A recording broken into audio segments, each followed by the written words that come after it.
In this chapter, a clandestine liaison of a stepson plunges into fixation and a gruesome homicide. Let's delve into the specifics. Maria Rodart Sullivan, a lively 38-year-old woman recognized for her artistic flair and benevolent spirit, resided in Somerville, a quaint South Carolinian town celebrated for its enchanting city center and the yearly Flower Town Festival. Maria earned her living as a freelance artist, crafting stunning paintings and sculptures that she marketed at nearby art exhibitions and galleries. Maria shared her home with her spouse, David Sullivan, and her 18-year-old stepson, Tyler. David, a former naval officer, had been wedded to Maria for a decade, bridging their 20-year age gap. The couple was deeply enamored. Their paths crossed at a neighborhood art exhibition where Maria's creations were on display. David was instantly captivated by her inventiveness and zest for life. Maria endeavored to foster a joyful and peaceful household. She juggled her freelance commitments with overseeing the household and nurturing Tyler. She served as a maternal figure for Tyler, who had been bereaved of his birth mother several years prior. Maria and Tyler's rapport was reportedly tense, yet she held on to the belief that they could form a bond in time. During her leisure hours, Maria relished reading and gardening. She was an ardent admirer of timeless literature, frequently referencing Jane Austen and the Bronte sisters. Her garden was adorned with vibrant blossoms, reflecting her affection for the natural world. Maria was also an active participant in the local community, offering her services at the Somerville Public Library and engaging in community events. In the final days before her demise, Maria was enthusiastic about a new artistic endeavor. She was developing a collection of sculptures influenced by the native fauna and scenery of South Carolina. Maria intended to present these works at the impending Flower Town Festival. Additionally, she was eager for a modest family vacation she had organized, anticipating it would aid in repairing the fractured bond between herself and Tyler. Maria's acquaintances portrayed her as captivating and amiable. She boasted a tight-knit social network and was perpetually prepared to extend a helping hand. Her companions reminisced about Maria's frequent dinner parties, where she would whip up delectable dishes and cultivate a cozy, inviting ambiance. Despite the hurdles she encountered, Maria maintained an optimistic outlook and harbored aspirations. She aspired to establish her own art gallery one day and motivate others through her creations. Regrettably, her aspirations were abruptly terminated by a barbaric and nonsensical act of aggression. Maria's life served as a tribute to her fortitude and ingenuity, and her departure was profoundly mourned by all who crossed her path. On the morning of September 12, 2012, Somerville was barely stirring. The day was crisp and clear with the sun beaming radiantly. At approximately 8:30 a.m., Maria Rodart Sullivan's neighbor, Lily Beth Carter, ventured towards the Sullivan residence. Lily Beth, aged 25, resided adjacent to them. She frequently visited Maria to converse about her true crime novel, which she was developing based on actual events. Lily Beth rapped on the entrance, but no response followed. She found this peculiar, as Maria typically rose early to work in her art studio. The studio was a diminutive, detached structure situated in the backyard. Lily Beth opted to inspect there. As she neared the studio, she observed the entrance was ajar. Upon entering, Lily Beth was confronted with a ghastly spectacle. Maria lay on the ground, drenched in blood.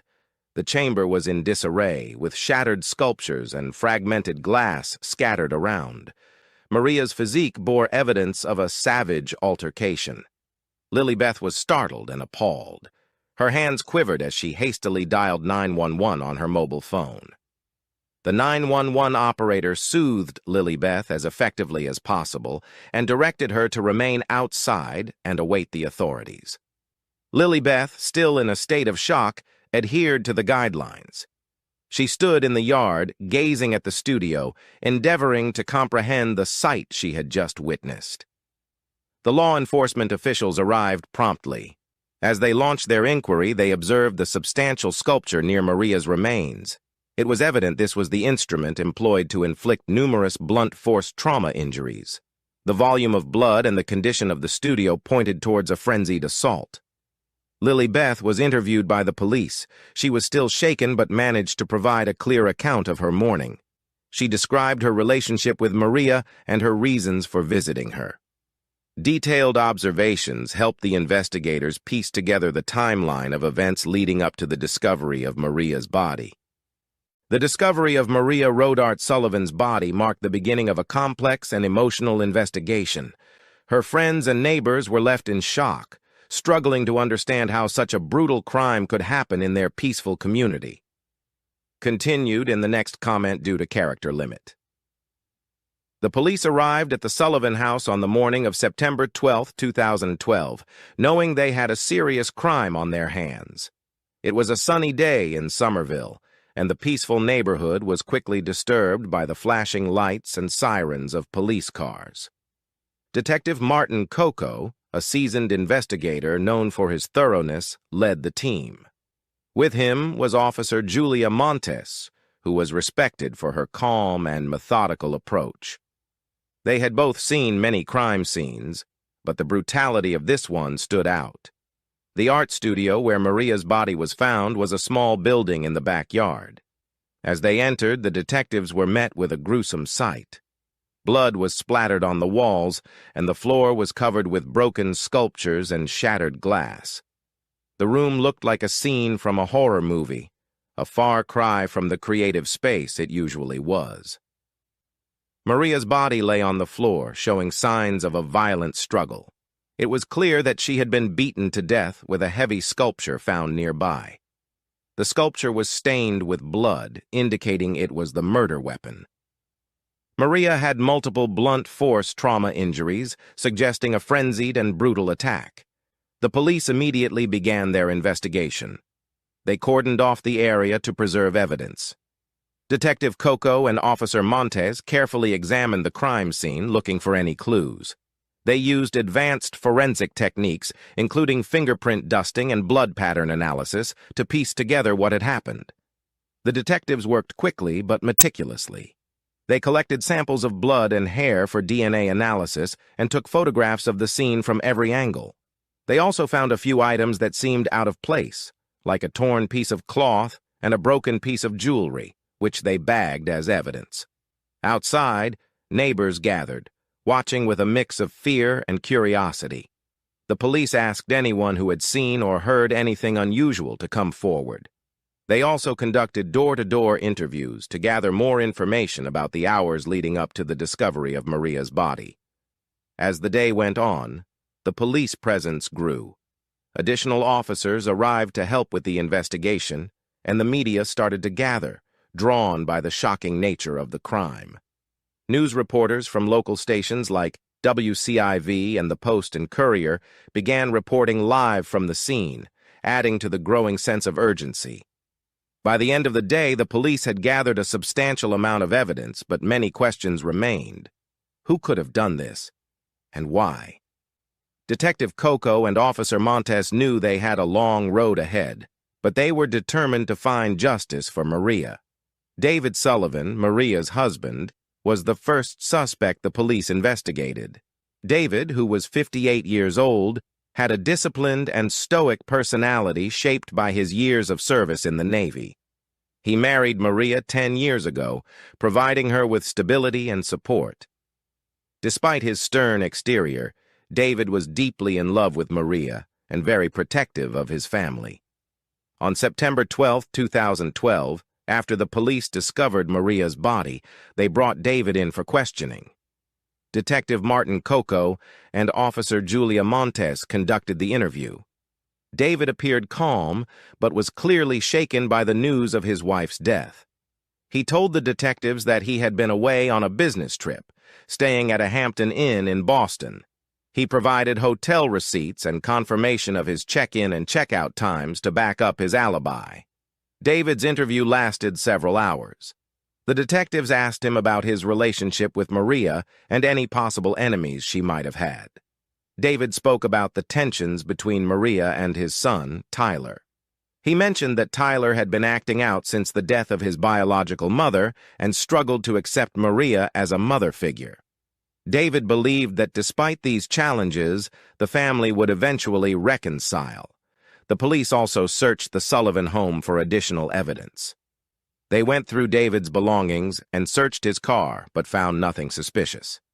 They interviewed David's colleagues and checked his phone records, all of which confirmed his alibi. Throughout the investigation, David maintained his composure. However, the strain was visible. He expressed his grief and disbelief that someone could harm Maria. He was cooperative with the police and provided them with any information they requested. Meanwhile, the local news outlets such as WCIV and the Post and Courier reported on the investigation. Neighbors and friends of the Sullivans were shocked to hear that David was a suspect. Many described him as a kind and loving husband who would never harm his wife. Despite his strong alibi, the police continued to investigate David to ensure nothing was overlooked. They re-examined the crime scene and cross-checked all the details of his alibi. Detective Coco and Officer Montes wanted to be thorough, leaving no stone unturned. As days passed, it became clear that David was not involved in Maria's murder. The focus of the investigation shifted to other potential suspects.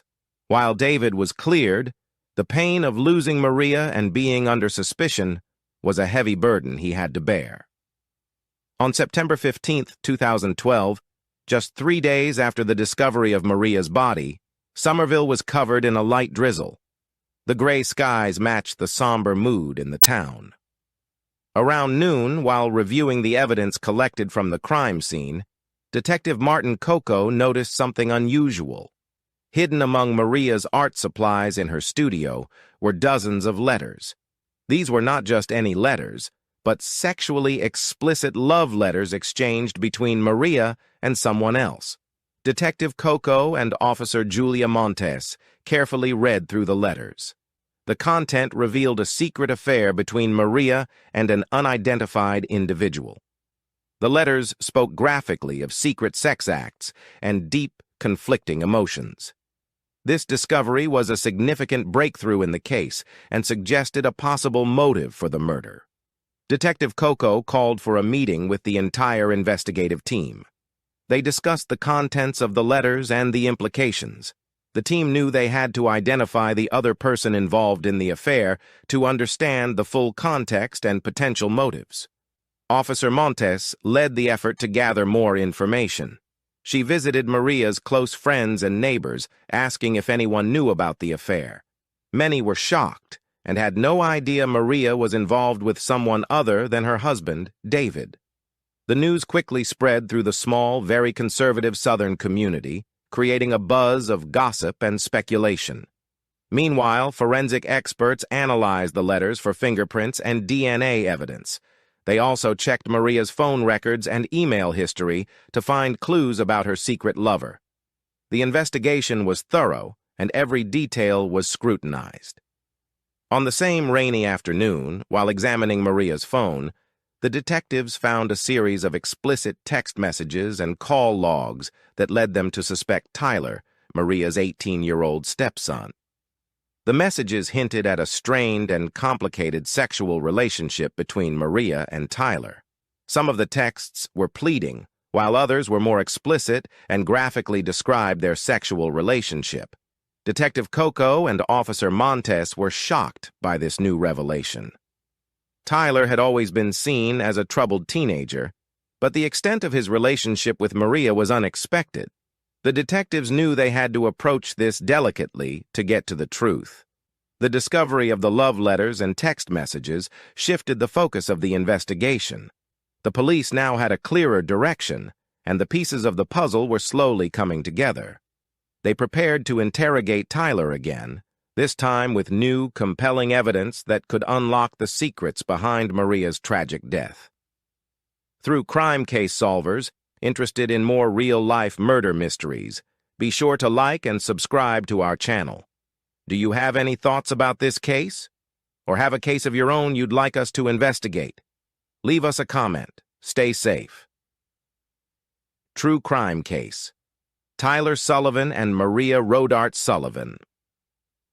Maria's 18-year-old stepson, Tyler Sullivan, became the focus of the investigation after the discovery of the love letters and text messages. Tyler was a troubled teenager, still struggling with the death of his biological mother and the arrival of Maria into his life. He often acted out, showing signs of resentment towards Maria for taking his mother's place. Despite this, he was intelligent and ambitious, with a passion for music. He spent hours playing his guitar, dreaming of becoming a famous musician. On September 16, 2012, Tyler was brought in for questioning. Detective Martin Coco and Officer Julia Montes conducted the interview. Tyler appeared nervous but tried to remain calm. The detectives began by asking him about his relationship with Maria. Tyler admitted that their relationship was strained but denied any involvement in her murder. When the detectives presented the love letters, Tyler's demeanor changed.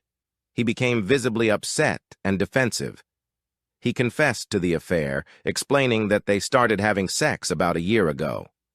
Tyler said he became obsessed with Maria, believing that they could be together if his father, David, were out of the picture.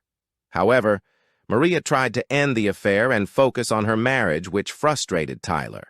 The detectives pressed Tyler for more details. They asked him about the night of Maria's murder. Tyler claimed he was at a friend's house watching movies. The police checked his alibi, but it was weak and lacked concrete evidence. His friend, Jake, said Tyler was with him but couldn't remember specific details or times. Tyler's reaction to the interrogation was a mix of anger and fear. He was defensive and argumentative, denying any involvement in the murder while expressing his frustration over Maria ending the affair. While Tyler was a prime suspect, the police needed more evidence to link him directly to the crime. They continued to analyze the physical evidence from the crime scene and cross-referenced it with Tyler's statements. The detectives also reviewed security camera footage from the neighborhood, hoping to find any inconsistencies in Tyler's alibi.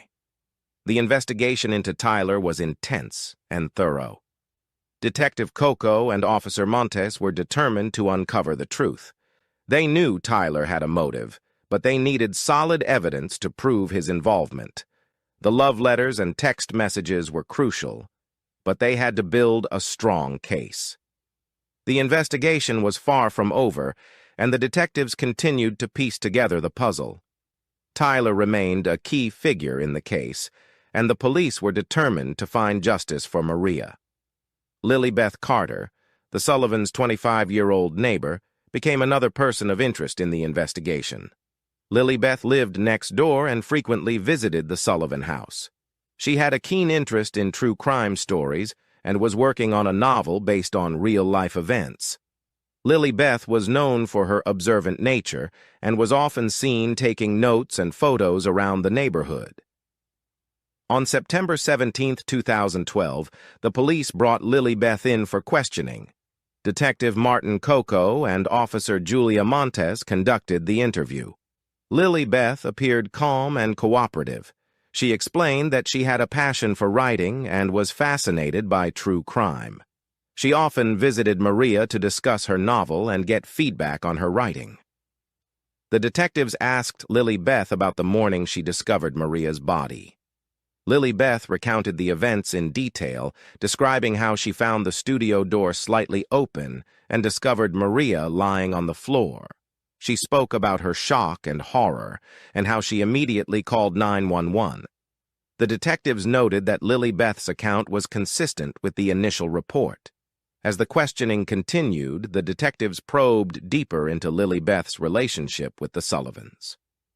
Lilybeth admitted that she often observed the family dynamics, noting the tension between Maria and Tyler. She also mentioned that she had seen Tyler acting suspiciously on several occasions, but didn't think much of it at the time. The detectives asked Lilybeth about her interest in true crime and whether it influenced her actions. Lilybeth explained that her interest was purely academic and creative. She was writing a novel and used her observations to create realistic characters and scenarios. She denied any involvement in Maria's murder and insisted that she was just a concerned neighbor. Lily Beth's calm and cooperative demeanor made it difficult for the detectives to determine if she was hiding anything. They decided to search her house for any evidence that might link her to the crime.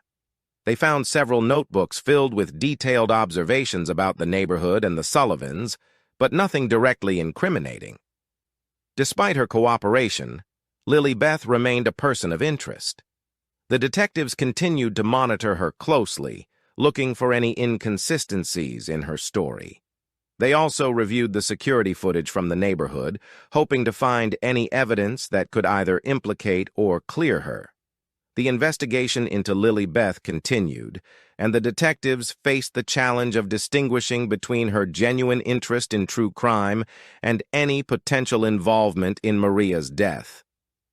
The complexity of the case deepened, but the police remained committed to finding the truth and bringing justice for Maria. On September 20th, 2012, the investigation took a significant turn. Detective Martin Coco and Officer Julia Montes had gathered enough evidence to identify the murderer. The evidence pointed to Tyler Sullivan, Maria's 18-year-old stepson. Tyler's conflicting emotions and erratic behavior had raised suspicions from the start, but it was the discovery of his fingerprints on the murder weapon that sealed his fate. Tyler was known to be a troubled teenager. He struggled with the recent death of his biological mother and resented Maria for taking her place. Despite his intelligence and passion for music, Tyler's feelings for Maria had evolved into a dangerous mix of hatred and desire. When Maria confronted him about his failing grades and her decision to end their secret affair, Tyler snapped. In a fit of rage and obsession, he attacked her with a heavy sculpture from her studio. The detectives had pieced together the events of that fateful day. Tyler had been at the house, waiting for the right moment. When Maria entered the studio, he followed her. The confrontation escalated quickly, and in his fury, Tyler grabbed the sculpture and struck Maria multiple times, leading to her death. With the evidence in hand, the police prepared to arrest Tyler. On the evening of September 20th, they arrived at the Sullivan home. Tyler was in his room, listening to music on his iPod, when the officers entered. Tyler seemed surprised but didn't resist arrest. He was handcuffed and taken to the police station for processing. David Sullivan, Tyler's father, was devastated by the news. He couldn't believe that his son was capable of such a brutal act. The family was torn apart by the revelation, and the community was equally shocked. Neighbors and friends who had known Tyler as a quiet, troubled teen now saw him in a completely different light. The police detailed the evidence during a press conference, explaining how Tyler's obsession with Maria and his inability to control his emotions led to the murder. The discovery of the sexually explicit letters and Tyler's fingerprints on the murder weapon were critical pieces of the puzzle that helped solve the case. As Tyler was taken away, his reaction was a mix of anger and resignation. He knew the evidence against him was overwhelming, and there was no escape from the consequences of his actions. Maria's friends and family were relieved that the murderer had been caught, but the pain of losing Maria remained. The arrest of Tyler Sullivan brought some closure to the case, but the journey to justice was far from over. The next step was the trial, where the full extent of Tyler's actions and motives would be revealed. The trial of Tyler Sullivan began on November 5, 2012, in Summerville, South Carolina. The courtroom was filled with reporters, friends, and family members, all eager to hear the details of the case. The prosecution was led by Assistant District Attorney James Bliver, a seasoned lawyer known for his tenacity and thoroughness. He was 45 years old with a stern demeanor that commanded respect. Bliver argued that Tyler's obsession with Maria, coupled with his anger over her ending their affair, led him to commit the brutal murder. He presented the love letters, text messages, and forensic evidence linking Tyler to the crime. The prosecution's case was solid, painting a clear picture of Tyler's motive and actions. The defense was handled by public defender Sarah Jane Lemon, a compassionate and determined attorney who had been practicing law for over 20 years. She was 40 years old and known for her dedication to her clients. Lemon argued that Tyler was a troubled teenager who had been deeply affected by his mother's death and was struggling with mental health issues. She claimed that Tyler's actions were not premeditated, but a result of emotional turmoil and confusion. Throughout the trial, the emotional toll on Maria's family was evident. Her husband, David Sullivan, sat in the front row, his face etched with grief and disbelief. Friends and family members wept quietly as they listened to the details of Maria's tragic death.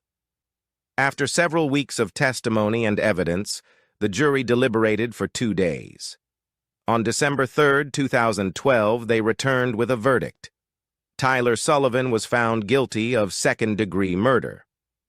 The courtroom was silent as the judge read the verdict. Tyler showed little emotion, his face blank as he listened to his fate. The sentencing took place on December 10, 2012. Tyler was sentenced to 25 years in prison without the possibility of parole. The judge stated that while Tyler's actions were driven by emotional distress, the brutality of the crime warranted a severe punishment. The sentence aimed to provide justice for Maria and her family while acknowledging Tyler's troubled background. Maria's family had mixed reactions to the sentence.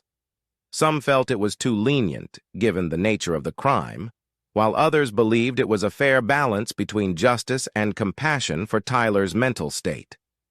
The community of Somerville was left to grapple with the aftermath of the tragedy, hoping to find some sense of closure. The trial and sentencing of Tyler Sullivan were widely covered by local media, including WCIV and the Post and Courier.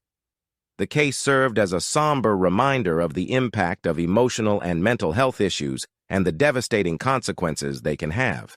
After Tyler Sullivan was sentenced to 25 years in prison, life in Somerville, South Carolina, began to slowly move forward. The trial had been a traumatic experience for everyone involved, leaving lasting impacts on the community. David Sullivan, Maria's husband, struggled to cope with the loss of his wife and the imprisonment of his son. He took a leave of absence from his job and sought counseling to deal with his grief and the overwhelming sense of betrayal. Friends and neighbors provided support, but David often felt isolated. He decided to move to Charleston to start fresh, away from the painful memories in Somerville. Tyler's incarceration was a difficult adjustment for him as well. He was sent to a state correctional facility where he began receiving psychological counseling. The prison system offered educational programs, and Tyler enrolled in classes to complete his high school education and began studying music theory, still clinging to his dream of becoming a musician someday. Lily Beth Carter, the neighbor and true crime enthusiast, was deeply affected by the entire ordeal. She continued to write her novel, now incorporating the harrowing experience she had lived through. The local media, including WCIV and the Post and Courier, featured interviews with Lily Beth discussing her perspective on the case. Despite the unwanted attention, Lily Beth remained focused on her writing, finding solace in her creative work. Detective Martin Coco and Officer Julia Montes, the lead investigators, received commendations for their diligent work in solving the case. The success of their investigation reinforced their commitment to justice and the importance of thorough police work. The case also highlighted the need for increased support for mental health issues, both within families and the broader community. Life in Somerville gradually returned to a semblance of normalcy, but the memory of Maria Rodart Sullivan and the tragic events that unfolded remained etched in the hearts of those who knew her. The town's resolve to support mental health initiatives and honor Maria's legacy became a lasting tribute to her life. Thank you for listening to this episode of True Crime Case Files. The tragic story of Maria Rodart Sullivan reminds us of the complexities of human relationships and the dark paths obsession can lead us down. Join us next time as we explore another case in our pursuit of truth and justice. Stay safe. In the serene outskirts of Millbrook, a stone's throw from the thriving metropolis of Hartford, Connecticut, a horrendous act disrupted the tranquil suburban tranquility. On a cool autumn day in September 2018, the lifeless form of 17-year-old Sarah Thompson was found in the forest adjacent to her home, a discovery that instilled fear and unease among the locals. Veteran Detective Michael Carter, an experienced sleuth from the Hartford Police Department, was assigned to spearhead the investigation. Armed with his keen insight and relentless determination, Carter plunged into the labyrinth of falsehoods and duplicity enshrouding Sarah's homicide. Unbeknownst to him, this case would test his beliefs and compel him to grapple with the bleakest facets of humanity. As the inquiry progressed, initial doubts were cast on Sarah's stepmother, Amanda Wilson. Their strained bond was common knowledge among the neighbors, and Amanda's seemingly envious disposition towards her stepdaughter appeared to supply a reason for the crime. However, this seemingly simple case concealed a convoluted narrative of treachery, clandestine affairs, and lethal repercussions. The epicenter of this calamity was Robert Wilson, Sarah's stepfather, a distinguished entrepreneur and a revered figure in the community. Robert presented himself as the mourning paternal figure, offering solace to his spouse amidst their mutual bereavement.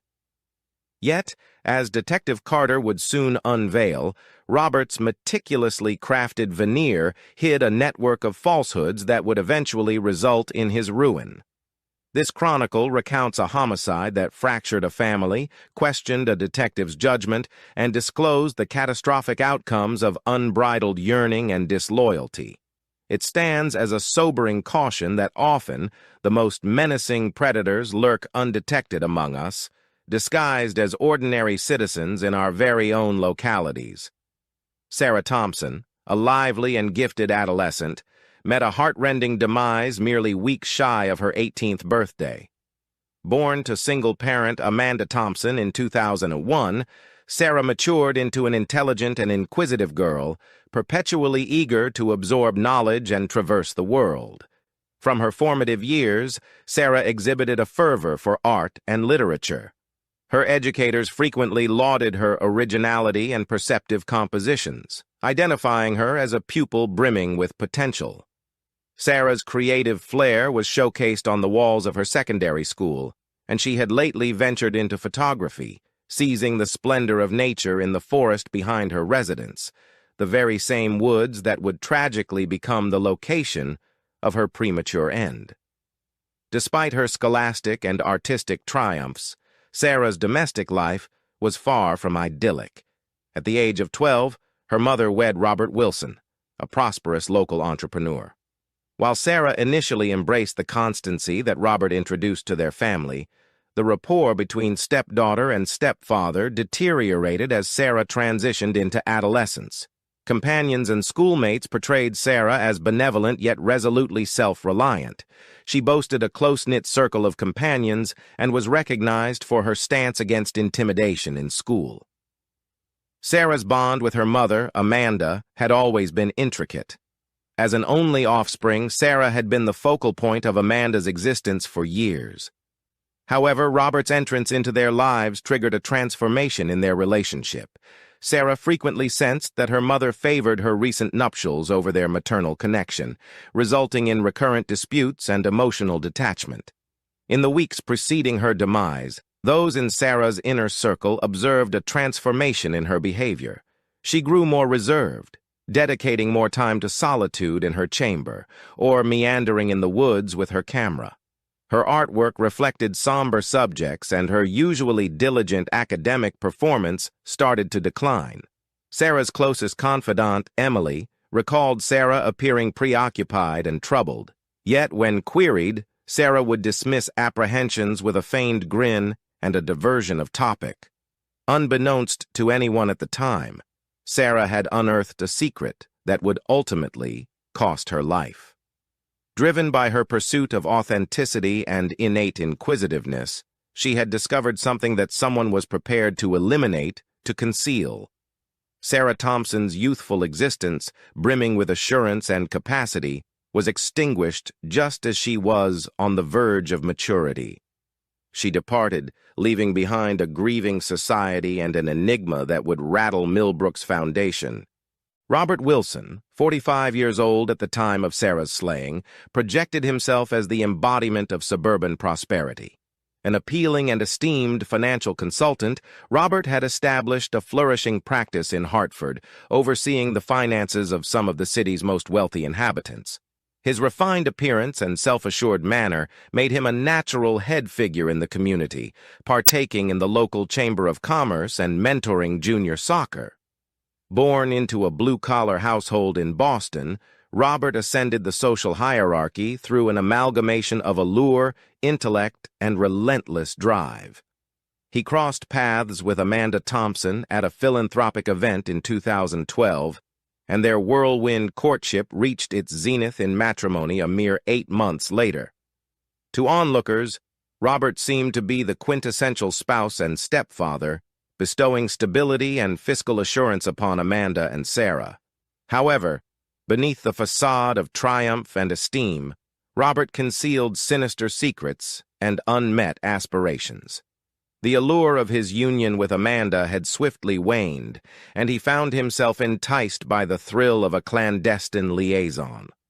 For the past year, Robert had been immersed in a fervent affair with Elena Gonzalez, the spouse of his adjacent neighbor and confidant, David.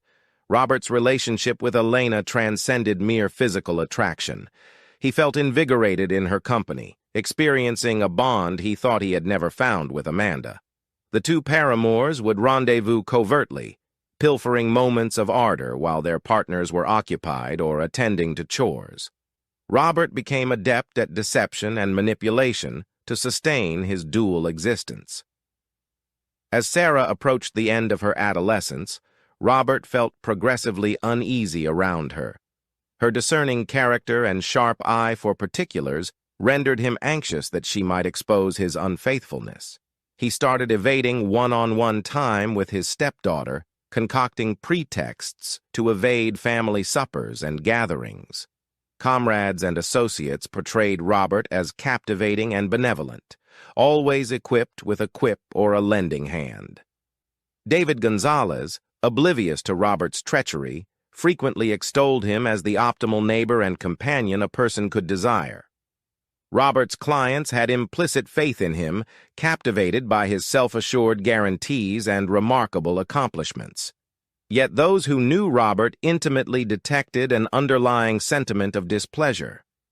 His assistant at the financial institution remarked on his mounting irritability and absent-mindedness in the months preceding Sarah's demise. Robert's college friend of many years, Mark Stevens, noted that Robert appeared to be living precariously, as though perpetually glancing over his shoulder. Unbeknownst to anyone, behind Robert Wilson's meticulously constructed persona dwelt a man capable of unspeakable deeds, propelled by desperation to safeguard his secrets and uphold his lifestyle at any expense. On the morning of September 15, 2018, a chilling discovery was made by a jogger traversing his customary path through the woods adjacent to the Wilson household. Beneath a crude amalgamation of foliage and branches lay the remains of Sarah Thompson, inadequately concealed and bearing evidence of a ghastly crime. Detective Michael Carter arrived at the scene within an hour. His seasoned gaze absorbed every particular. Indications of a brutal altercation were visible on Sarah's body. Contusions blemished her limbs and visage, and defensive injuries on her hands suggested a frantic struggle for survival. The fatal wound was unmistakable, a laceration across her throat, seemingly inflicted by a serrated edge. As the forensic specialists scoured the vicinity for clues, Carter observed several significant details. Sarah's camera, an essential accessory during her forest explorations according to her acquaintances, was absent. Traces of dragging and disrupted flora implied that the corpse had been relocated from the original crime scene, possibly to evade swift detection. Most revealingly, there were no indications of sexual assault, prompting Carter to infer a personal motive for the homicide rather than a random act. The ferocity of the assault hinted at a crime fueled by emotion, someone acquainted with Sarah and propelled to a moment of uncontrollable wrath. As the news of the murder circulated, the once tranquil Millbrook community succumbed to a state of apprehension and mistrust. Neighbors who had previously neglected to secure their homes now meticulously inspected their safety measures. Parents confined their offspring indoors, and the woods that had once served as a recreational haven became off-limits, demarcated by yellow police tape. Detective Michael Carter, a seasoned investigator with 20 years of service at the Hartford Police Department, assumed control of the inquiry with unwavering resolve. Recognized for his methodical strategy and uncanny knack for discerning links overlooked by others, Carter had resolved some of the department's most perplexing cases. As he positioned himself in the Wilsons' sitting room, examining the family portraits on the mantelpiece, he realized that this case would challenge him like no other. The initial 48 hours of the investigation unfolded in a flurry of activity. Carter and his colleagues conducted preliminary interviews with relatives, companions, and neighbors. Sarah's academic records were inspected, her social media profiles examined, and her actions in the days preceding her demise were meticulously retraced. Robert Wilson, seemingly stunned, offered a comprehensive narrative of his location on the night of the homicide. He asserted that he had been laboring late at his workplace, a claim substantiated by security recordings and his assistant's statement. Amanda Wilson, still noticeably upset, endeavored to preserve her poise during her interrogation. She conceded that she had quarreled with Sarah the day prior to her vanishing, but maintained that it was merely ordinary maternal-daughter discord. As Carter probed further, an image surfaced of a family beset by strain. Neighbors recounted recurrent disputes between Sarah and her mother, their elevated voices frequently resonating across well-groomed yards. Sarah's closest companion, Emily Chen, disclosed that Sarah had been progressively discontented at home, sensing confined and misconstrued. The forensic team's preliminary discoveries presented more puzzles than resolutions. Trace evidence discovered on Sarah's attire didn't correspond to samples obtained from Robert or Amanda. The murder weapon, presumably a hunting knife or comparable serrated blade, remained elusive despite an exhaustive exploration of the Wilson property and adjacent regions. A significant development transpired when Carter questioned Elena Gonzalez, the Wilsons' adjoining neighbor. Elena, visibly anxious during the conversation, mentioned that she had witnessed Sarah arguing with Amanda in the driveway the day preceding her disappearance. More intriguingly, Elena inadvertently revealed that Amanda had always appeared envious of her daughter's youthfulness and attractiveness. This data, combined with the turbulent domestic atmosphere and Amanda's uncertain alibi for the night of the murder, prompted Carter to concentrate his efforts on Sarah's mother. He hypothesized that accumulated animosity had ultimately erupted, culminating in a confrontation that proved fatal. As the inquiry entered its second week, Carter felt assured that they were pursuing the correct lead. He procured a warrant to examine Amanda's private possessions and correspondences, hoping to discover the pivotal piece of evidence that would unravel the case entirely. Nevertheless, a persistent uncertainty lingered in Carter's consciousness. Robert Wilson's composed disposition and impeccable alibi struck him as excessively orderly, excessively opportune.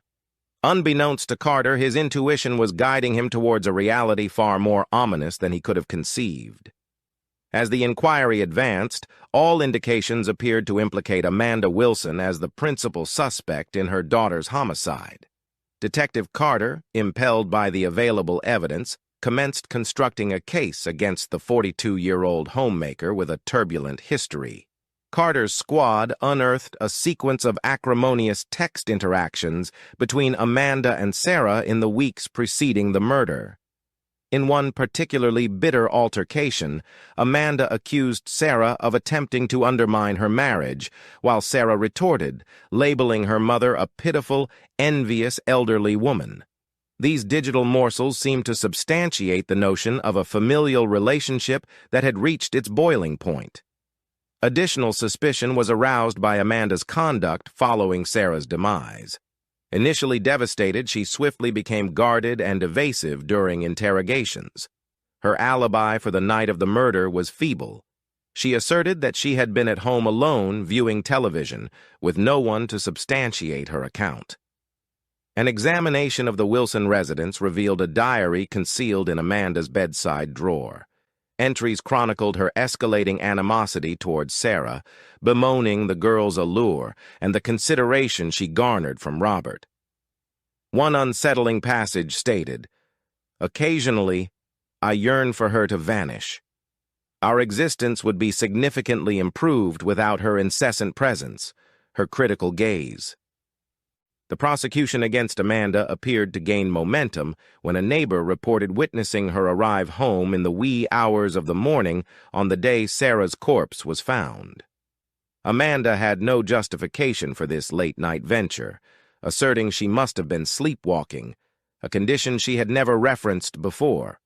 As the circumstantial evidence accumulated, Carter experienced mounting pressure from his higher-ups and the press to apprehend a suspect. The community, paralyzed by terror, clamored for justice for Sarah. Amanda Wilson, once an object of sympathy, transformed into the object of public animosity and mistrust. Carter, despite his burgeoning conviction of Amanda's culpability, couldn't suppress a persistent reservation. Her despair and trepidation during interrogations didn't coincide with the methodical murderer he believed had perpetrated this crime. Nevertheless, armed with the evidence, he readied himself to make an arrest. On a drizzly Tuesday morning, 3 weeks after the discovery of Sarah's remains, Amanda Wilson was apprehended. As she was escorted from her residence in handcuffs, she vehemently declared her innocence, her pleas reverberating through the astonished neighborhood. Robert Wilson observed from the entrance, his countenance an inscrutable facade, as his spouse was seated in the rear of a police vehicle. Unbeknownst to Carter, in his quest for justice, he had been deceived by a masterfully executed deception, allowing the genuine killer to conceal his traces. The prosecution against Amanda Wilson appeared infallible, but Detective Michael Carter couldn't dispel the sensation that something was awry. It was a minor particular, easily disregarded, that ultimately directed him towards the truth. While scrutinizing security footage from establishments near the Wilson home, Carter noticed Robert's vehicle departing his office parking lot considerably earlier than he had asserted on the night of the murder. Intrigued by this inconsistency, Carter decided to delve deeper into Robert Wilson's existence. He re-interviewed Robert's associates and clients, focusing more closely on the man's actions and connections. It was during a discussion with Robert's assistant that Carter chanced upon a pivotal piece of data. Robert had been making recurrent, unexplained visits to a cafe on the opposite side of town, invariably during his lunch hour. Surveillance of the cafe unveiled a shocking revelation. Robert was regularly encountering Elena Gonzalez, his neighbor's wife. The two exhibited a closeness that transcended amicable neighborly relations. Carter had exposed Robert's clandestine affair. Armed with this fresh knowledge, Carter sought another conversation with Elena. When presented with proof of the affair, Elena succumbed to her emotions, divulging the details of her connection with Robert. They had been romantically involved for over a year, seizing opportunities to be together whenever possible. Elena, consumed by remorse, confessed that she had lied in her prior testimony to shield Robert. The affair shed new light on Robert's alibi for the night of the murder. Elena verified that they had indeed rendezvoused that evening, contradicting Robert's assertion of working late. This disclosure demolished the meticulously crafted timeline Robert had offered. As Carter probed deeper into the relationship between Robert and Elena, he discovered a network of falsehoods and clandestine meetings. Bank statements indicated that Robert had recently inquired about transferring substantial funds offshore. Email correspondences suggested plans for a new life together, distant from their spouses and obligations. Detective Carter was now confronted with a distressing query. Could Robert Wilson, the bereaved stepfather, truly be Sarah's murderer? The motive remained unclear, but the flaws in Robert's immaculate facade were starting to emerge. Carter acknowledged that he had been so engrossed in Amanda's case that he had nearly overlooked the genuine narrative unfolding before his eyes. The decisive moment in the investigation originated from an unanticipated source. Sarah's closest companion, Emily Chen, approached Detective Carter with a petite leather-bound journal, Sarah's personal diary. Emily, racked with guilt, admitted that she had initially concealed the diary, fearing it might blemish Sarah's reputation. But as doubt loomed over Amanda, Emily understood that the truth held greater importance than safeguarding her friend's secrets. Carter devoted a sleepless night to examining Sarah's intimate reflections.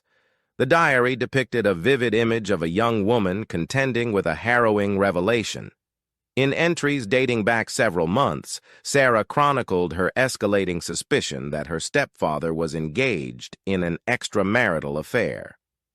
She recounted observing fleeting glimpses of covert text messages, eavesdropping on muffled phone conversations, and detecting Robert's progressively unpredictable conduct.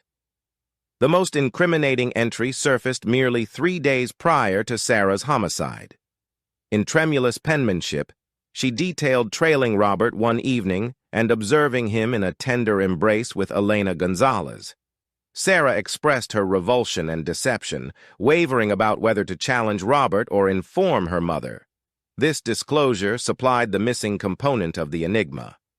Sarah had uncovered Robert's infidelity, offering a clear incentive for murder. Robert, a man who had constructed his existence on meticulously preserving appearances, confronted the prospect of forfeiting everything: his matrimony, his standing, and his fiscal security. Equipped with this fresh data, Carter revisited the forensic evidence. He instructed a more meticulous examination of Sarah's attire, specifically seeking trace evidence that might have been disregarded. The findings were enlightening. Fibers discovered on Sarah's jacket corresponded with those from a scarce wool blend utilized in Robert's costly suits. Additionally, a reevaluation of Sarah's phone records displayed a sequence of calls to Robert's office number on the day of her disappearance. The calls were transient, implying Sarah might have been attempting to confront her stepfather or schedule a meeting. Carter also unearthed that Robert had acquired a hunting knife from a neighborhood sporting goods retailer merely a week before the murder. The knife, suspiciously absent from the Wilson residence, coincided with the type of weapon presumed to have been employed in the crime. As the components assembled, Carter comprehended the magnitude of Robert's deception. He had not only manipulated his family and society, but had also adroitly diverted the entire investigation towards Amanda. The investigator experienced a blend of admiration for Robert's craftiness and revulsion towards his ruthless actions. With escalating evidence implicating Robert Wilson as the perpetrator, Carter recognized the urgency to act swiftly. The man who had once been esteemed as a pillar of the community was now unveiled as a calculating murderer, prepared to sacrifice his stepdaughter to safeguard his secrets. Detective Carter resolved to confront Robert Wilson at his workplace, distanced from the inquisitive gaze of neighbors and the press that had been encamped outside the Wilson home. As Carter and his colleague entered the lavish surroundings of Robert's financial advisory company, they discovered him amidst a client consultation, the epitome of professional decorum. In a tone scarcely audible, Robert commenced speaking. He recounted Sarah confronting him in the forest, menacing to reveal his affair to Amanda and Elena's spouse. He portrayed the frenzy that seized him, the dread of losing everything he had strived for. With tears cascading down his visage, Robert narrated how he had struck out in despair, permanently muting Sarah. The admission flowed from him, a deluge of remorse and self-revulsion. Robert detailed how he had meticulously devised a scheme to incriminate Amanda, exploiting the recognized discord between stepmother and stepdaughter. As Carter apprehended him, Robert's sole utterances were a fractured entreaty. "Don't disclose to Elena. Please don't let her become aware of what I've committed." The once esteemed individual was escorted from his workplace in handcuffs, his existence disintegrating around him as the reality of his deeds ultimately emerged. Following a 2-week trial and a mere few hours of contemplation, the jury returned with a guilty verdict on all charges, encompassing first-degree murder. The judge, referencing the savage character of the crime and Robert's deliberate endeavors to mislead investigators, condemned him to life imprisonment without the prospect of parole. Justice had been administered, but for those whose lives had been devastated by Robert's actions, the injuries would necessitate considerably more time to mend. Ultimately, the case of Robert Wilson serves as a testament to the tenacity of the human spirit when faced with unbearable loss, the unwavering quest for justice, and the enduring capacity of a young woman's voice, even when hushed, to eventually disclose the truth.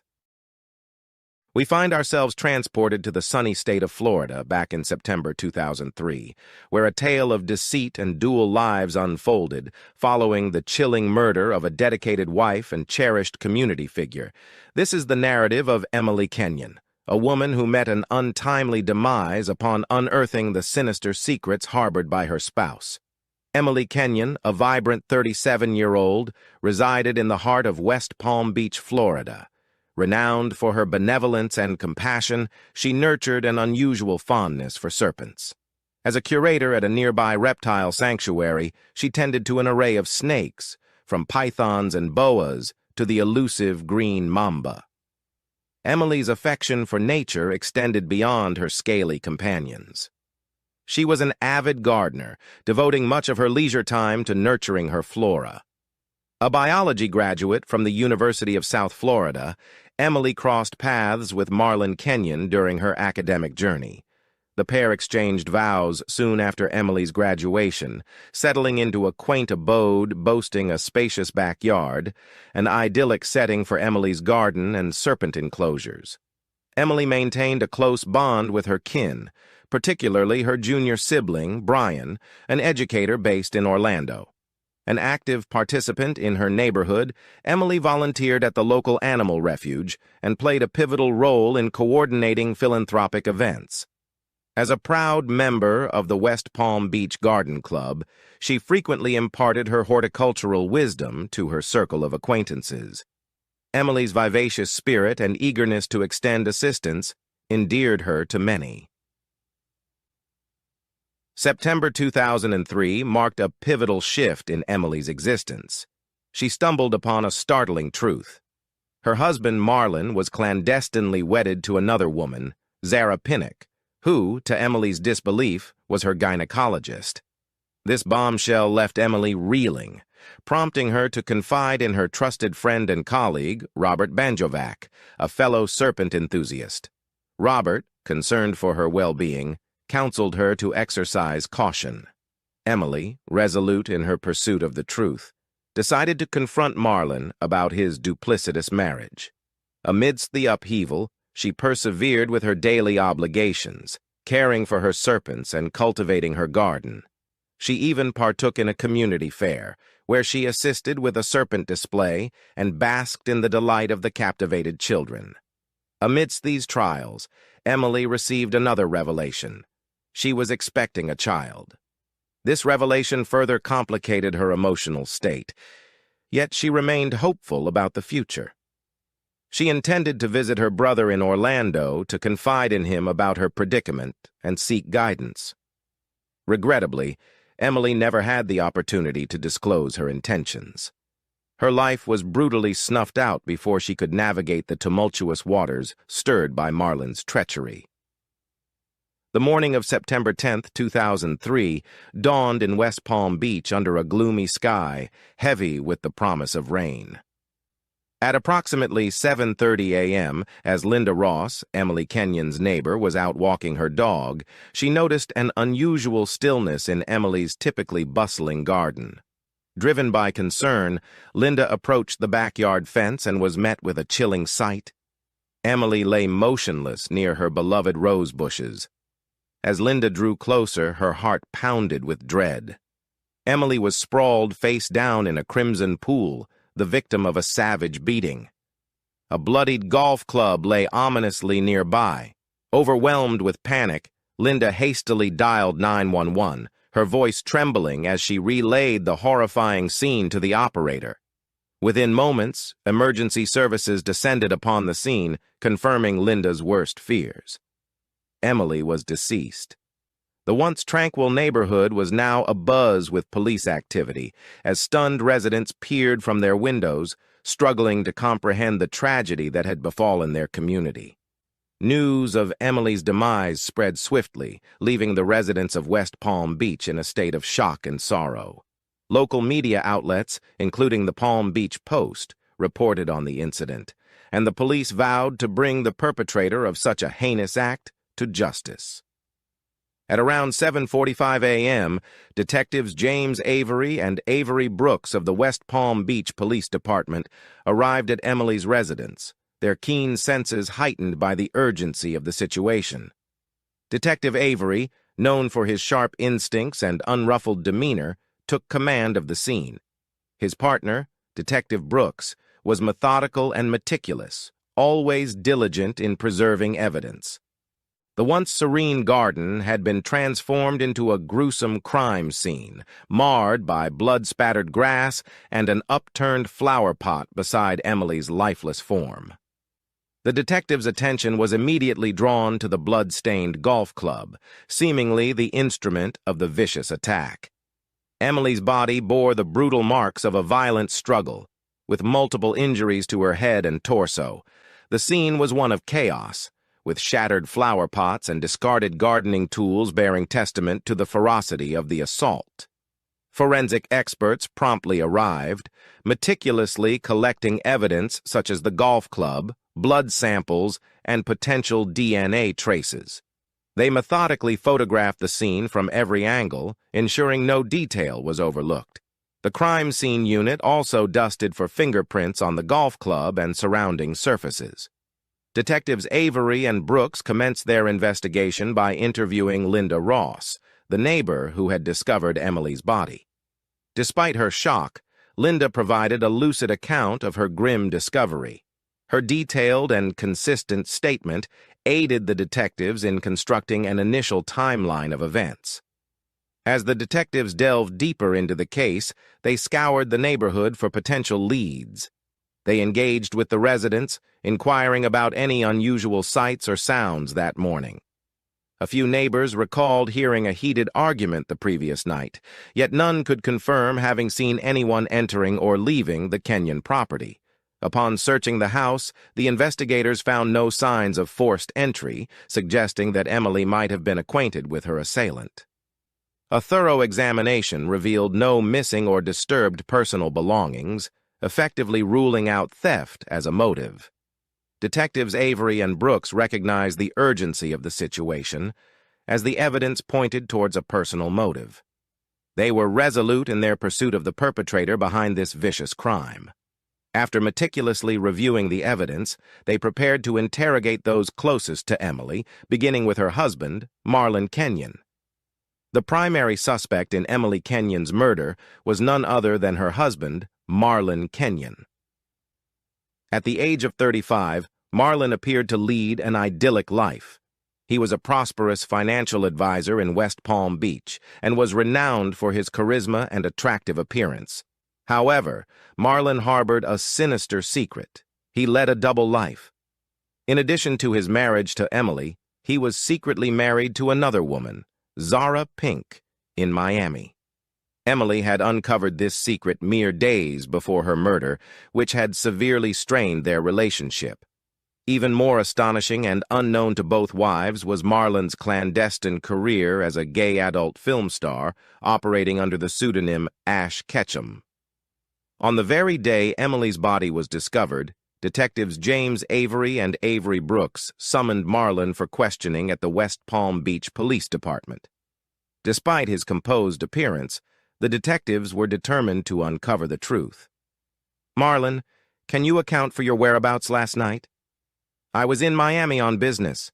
I stayed at a hotel, and you can verify that. Was Emily aware of your other wife? She had recently found out. It's been difficult for us, but I would never harm her. The detectives corroborated Marlon's alibi. He had indeed checked into the Hilton Miami downtown, a reputable hotel. However, the timeline remained dubious, as Marlon could have driven back to West Palm Beach, committed the crime, and returned to Miami. Despite his seemingly tranquil demeanor and alibi, Marlon's double life offered a compelling motive. Emily's revelation threatened to expose him, and he had much at stake.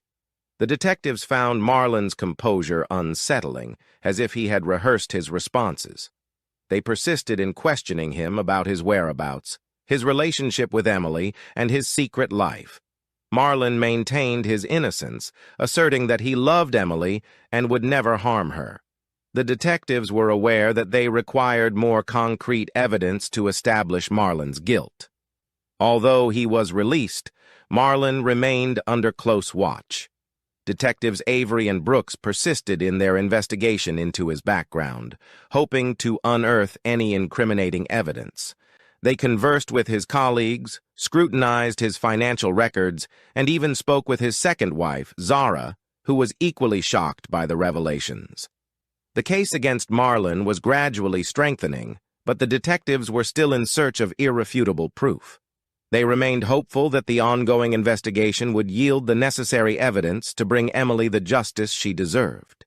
The second individual suspected in Emily Kenyon's murder was Zara Pink, the other wife of Marlon Kenyon. Zara, a dedicated 30-year-old gynecologist, was admired for her devotion to her patients at a Miami clinic. She was known to be compassionate, diligent, and highly regarded in her profession. Unbeknownst to her, she was entangled in Marlon's secretive double life.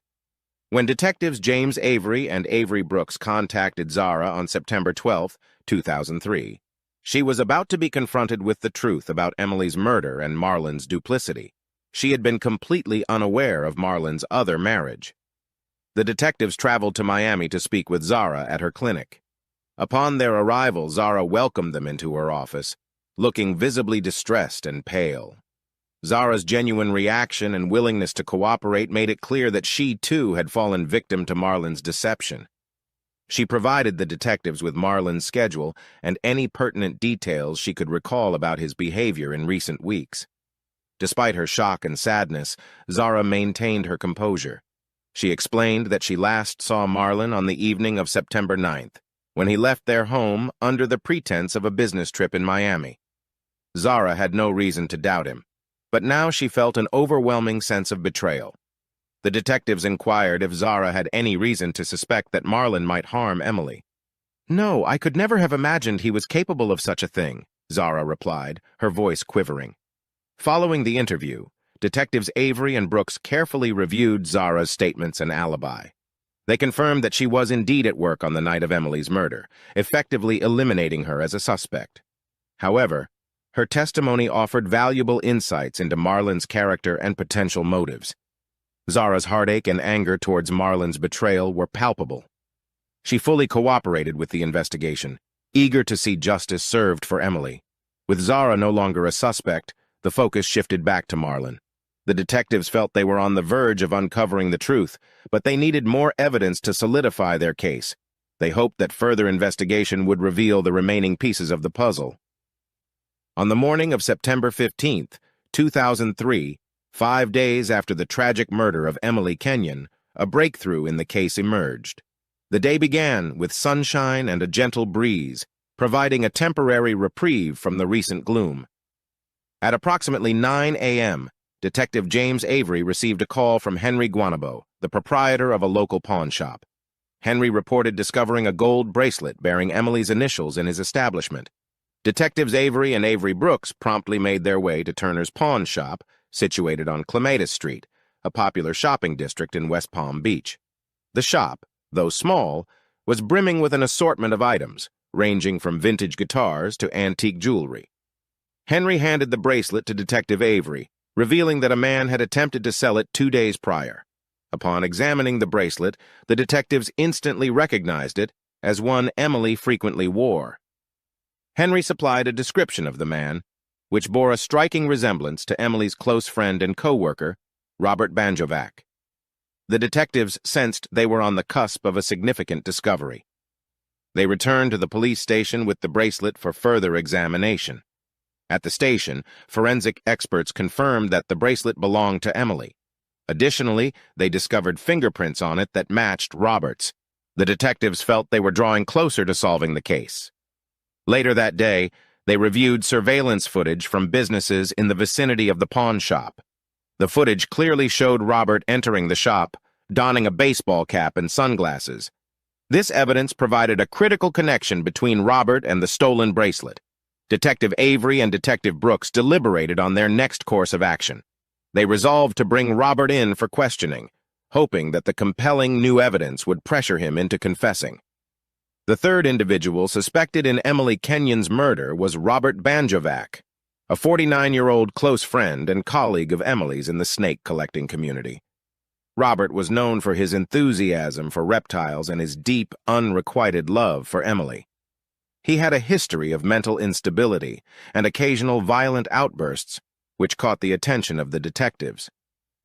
On September 16, 2003, a day after uncovering new evidence implicating Marlon, detectives James Avery and Avery Brooks decided to interview Robert at his residence. The weather was sunny with a few clouds, characteristic of a Florida morning. Robert lived in a modest home filled with snake terrariums and reptile-related memorabilia. Upon their arrival, the detectives noticed Robert's nervous demeanor. He was a tall, slender man with glasses, appearing anxious as he led them into his living room. Robert and Emily shared a close bond, fostered by their mutual love for snakes. They spent considerable time together at reptile shows and events, a fact well known within their community. Robert confessed to the detectives that he was aware of the issues in Emily's marriage to Marlon. Emily had confided in him about Marlon's other wife, leaving her deeply distressed and uncertain about her future. This revelation offered the detectives insight into Robert's potential motive. His unrequited feelings for Emily could have driven him to take drastic actions. As the interrogation persisted, Robert's anxiety escalated. His profound resentment towards Marlon for causing Emily pain was palpable. However, he insisted that he would never cause her harm. Despite his denials, his history of instability and intense affection for Emily rendered him a suspect. Robert's alibi for the night of the murder was flimsy. He claimed to have been at home alone, caring for his snakes, but no one could corroborate his account. The detectives took note of Robert's mounting anguish as he lamented his inability to save Emily and mourned their unrealized relationship. Further scrutiny of Robert's actions revealed that he had been to Emily's garden the day following the murder. He maintained that his visit was to look after her snakes, but the timing aroused suspicion. Neighbors reported seeing Robert's car depart late on the night of the murder and return early in the morning, contradicting his assertion of being at home. The detectives also explored Robert's medical background, discovering past treatment for depression and anger management issues. His turbulent past, coupled with his deep feelings for Emily, depicted a man capable of committing a crime driven by passion. Despite Robert's emotional turmoil and questionable behavior, the detectives required more solid evidence to establish his involvement in Emily's murder. They continued to keep a close eye on him while amassing additional clues to either incriminate or exonerate him in the case. The turning point in Emily Kenyon's murder case occurred on September 18, 2003, when detectives James Avery and Avery Brooks unearthed crucial evidence. The morning was overcast and muggy, typical of late summer in West Palm Beach. The detectives had been relentlessly piecing together clues to identify the killer. The new evidence surfaced from an unexpected source: security camera footage from a neighbor's property. The camera, installed to surveil the neighbor's yard, had inadvertently captured part of Emily's backyard on the night of the murder. The footage revealed Marlon Kenyon entering the backyard with a golf club and subsequently leaving with blood-stained clothing. Detectives Avery and Brooks examined the footage, realizing they had obtained the evidence they needed. The footage undeniably placed Marlon at the scene of the crime with the murder weapon. The detectives prepared for Marlon's arrest, knowing it would be a pivotal step in securing justice for Emily. At 3:00 p.m., under a gloomy sky, the detectives arrived at Marlon's office. Marlon was in a meeting discussing financial strategies with clients. The detectives waited in the reception area, observing him through the glass partitions. Marlon appeared self-assured and poised, oblivious to the impending upheaval in his life. When the detectives entered the room and announced his arrest, Marlon's reaction was one of disbelief and fury. He vehemently protested, removing all of his clothing and asserting his innocence. The detectives handcuffed him and recited his rights as his colleagues watched in astonished silence. Marlon's composed facade had finally crumbled in a dramatic manner. Marlon was escorted to the West Palm Beach Police Department for booking. Throughout the interrogation, he persistently denied any connection to Emily's murder. However, the mounting evidence against him was compelling. The fingerprints and the newly discovered security footage created a compelling narrative of Marlon's culpability. As Marlon awaited his trial, the community struggled to come to terms with the shocking disclosures. Emily had been a cherished member of the community, and her murder left a profound emptiness in many lives. The arrest of her husband, a man who had appeared so charming and reliable, served as a stark reminder of the concealed darkness that can hide beneath the surface. The trial of Marlon Kenyon for the murder of his wife, Emily Kenyon, commenced on December 1, 2004. The courthouse in West Palm Beach was abuzz with media attention, attracting reporters from local news stations. The courtroom was packed with Emily's family, friends, and curious spectators, all eager to witness justice being served. The prosecution was led by Carla Matthews, a seasoned 45-year-old attorney renowned for her unwavering pursuit of justice. Matthews presented a compelling case, beginning with the shocking evidence. The security camera footage displaying Marlon with a golf club, the bloodied clothes, and the gold bracelet bearing Emily's initials. She contended that Marlon's motive was to silence Emily after she uncovered his double life and threatened to expose him. The defense attorney, Mike Traven, was a 50-year-old veteran lawyer known for taking on challenging cases. Traven maintained that Marlon was innocent, asserting that the evidence was circumstantial and that Marlon had deep affection for Emily. He proposed that someone else, possibly Robert Banjovac, could have committed the crime out of envy and rage. Throughout the trial, Emily's family watched with a blend of hope and sorrow. Her parents, seated in the front row, held each other's hands tightly, while her sister wiped away tears. The testimony of Emily's friends and co-workers depicted a kind, loving woman whose life was tragically cut short. On December 15th, after weeks of testimony and 3 days of deliberation, the jury reached a verdict. The courtroom fell silent as the foreman rose to announce the decision. Marlon Kenyon was found guilty of first-degree murder. Gasps and whispers echoed through the room, followed by tears and embraces from Emily's family.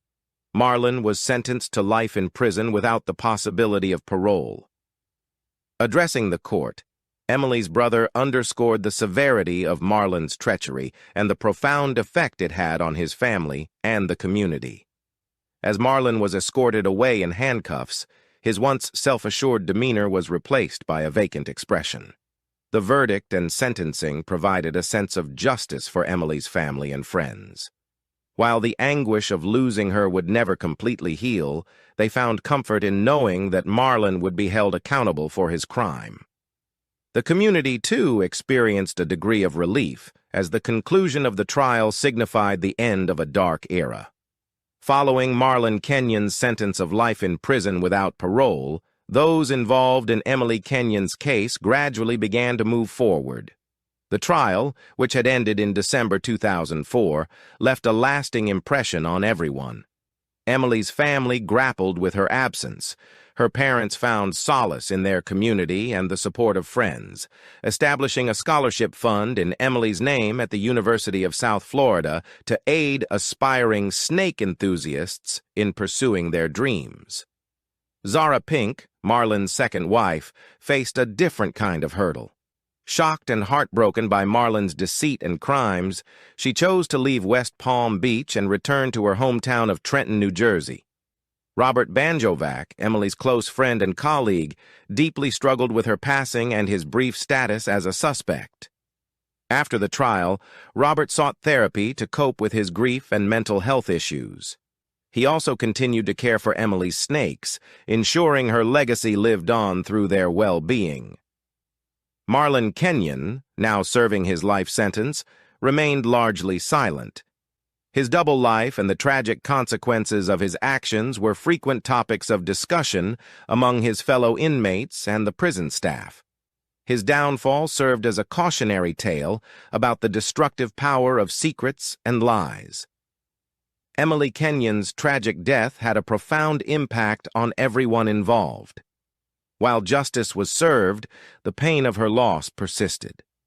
The community's efforts to honor her memory and support each other demonstrated the resilience and strength that emerged in the wake of such a devastating event. Emily Kenyon's life was tragically cut short by the deceit and desperation of those she trusted most. Her story serves as a stark reminder of the fragility of trust and the devastating consequences of betrayal. The narrative's core revolves around the Lawrence sisters, Cassandra and Jessica, bound by a tangled web of affection, competition, and bitterness since their early years. Cassandra, the firstborn, was always the favored child, stunning, talented, and married to the captivating and prosperous architect Dominic Blunt. Their relationship was the epitome of perfection in Mill Haven, a union that everyone yearned to mirror.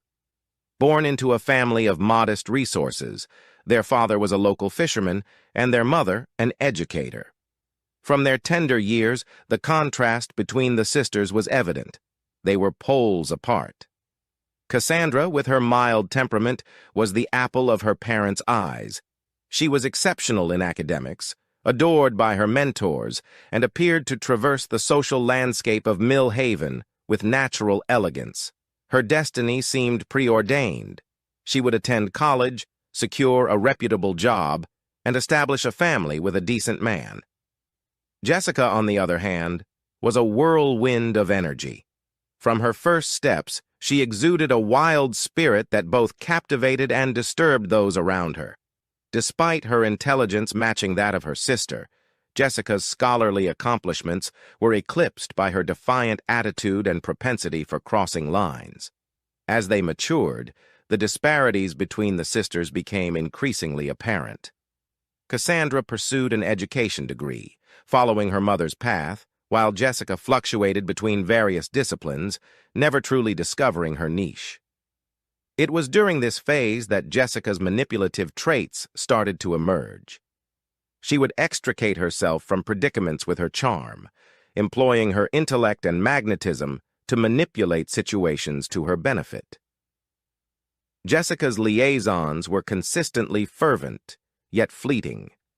She appeared to revel in the turmoil of fresh romances, only to lose interest once the preliminary thrill waned.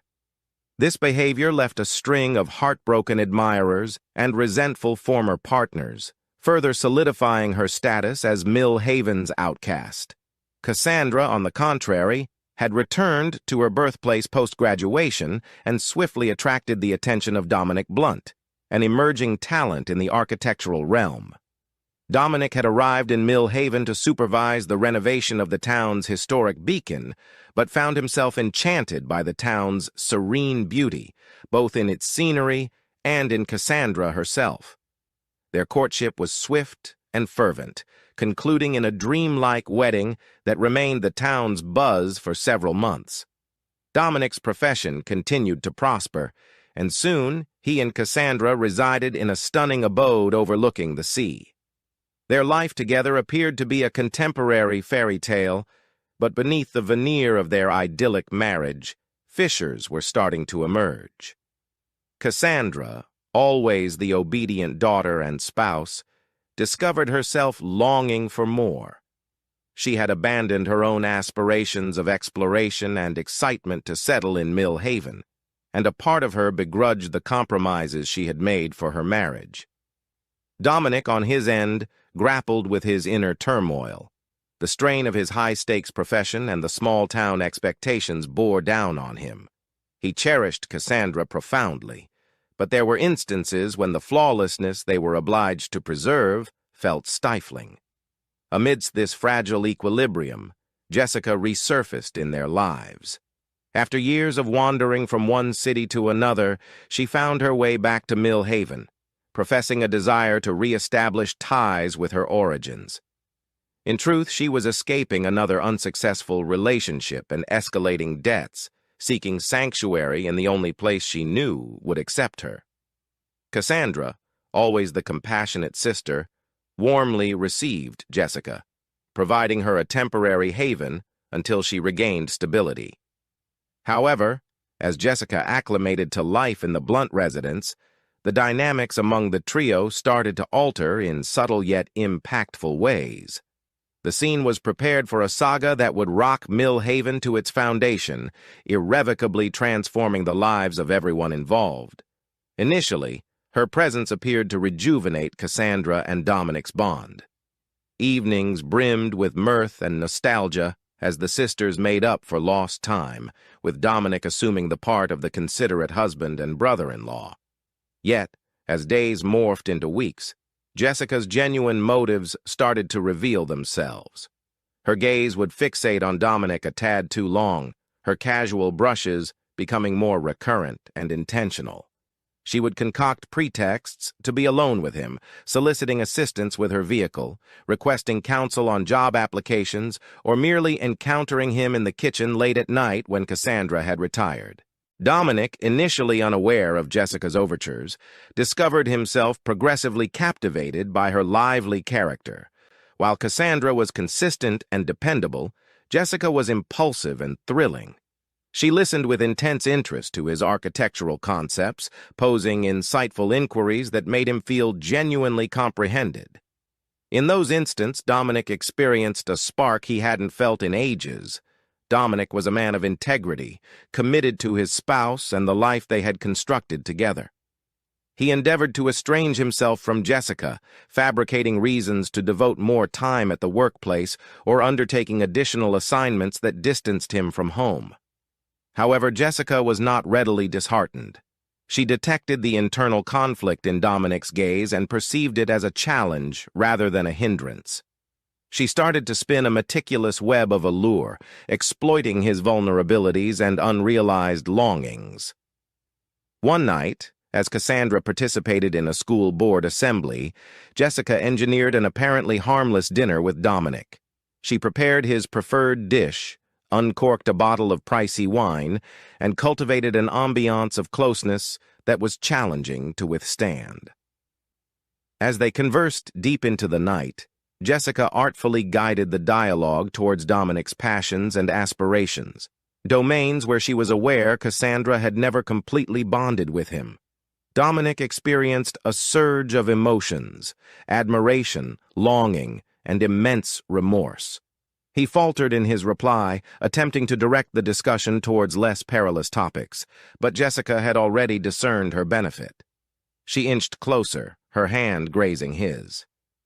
"Have you ever pondered what it would be like to be genuinely comprehended, to be with someone who perceives you for who you truly are?" The air in the room was thick with tension. Dominic recognized he should depart, should terminate this hazardous situation before it escalated. Yet, something restrained him, ensnared by Jessica's magnetic appeal. As Jessica's lips pressed against his in a fervent embrace, Dominic's defenses weakened.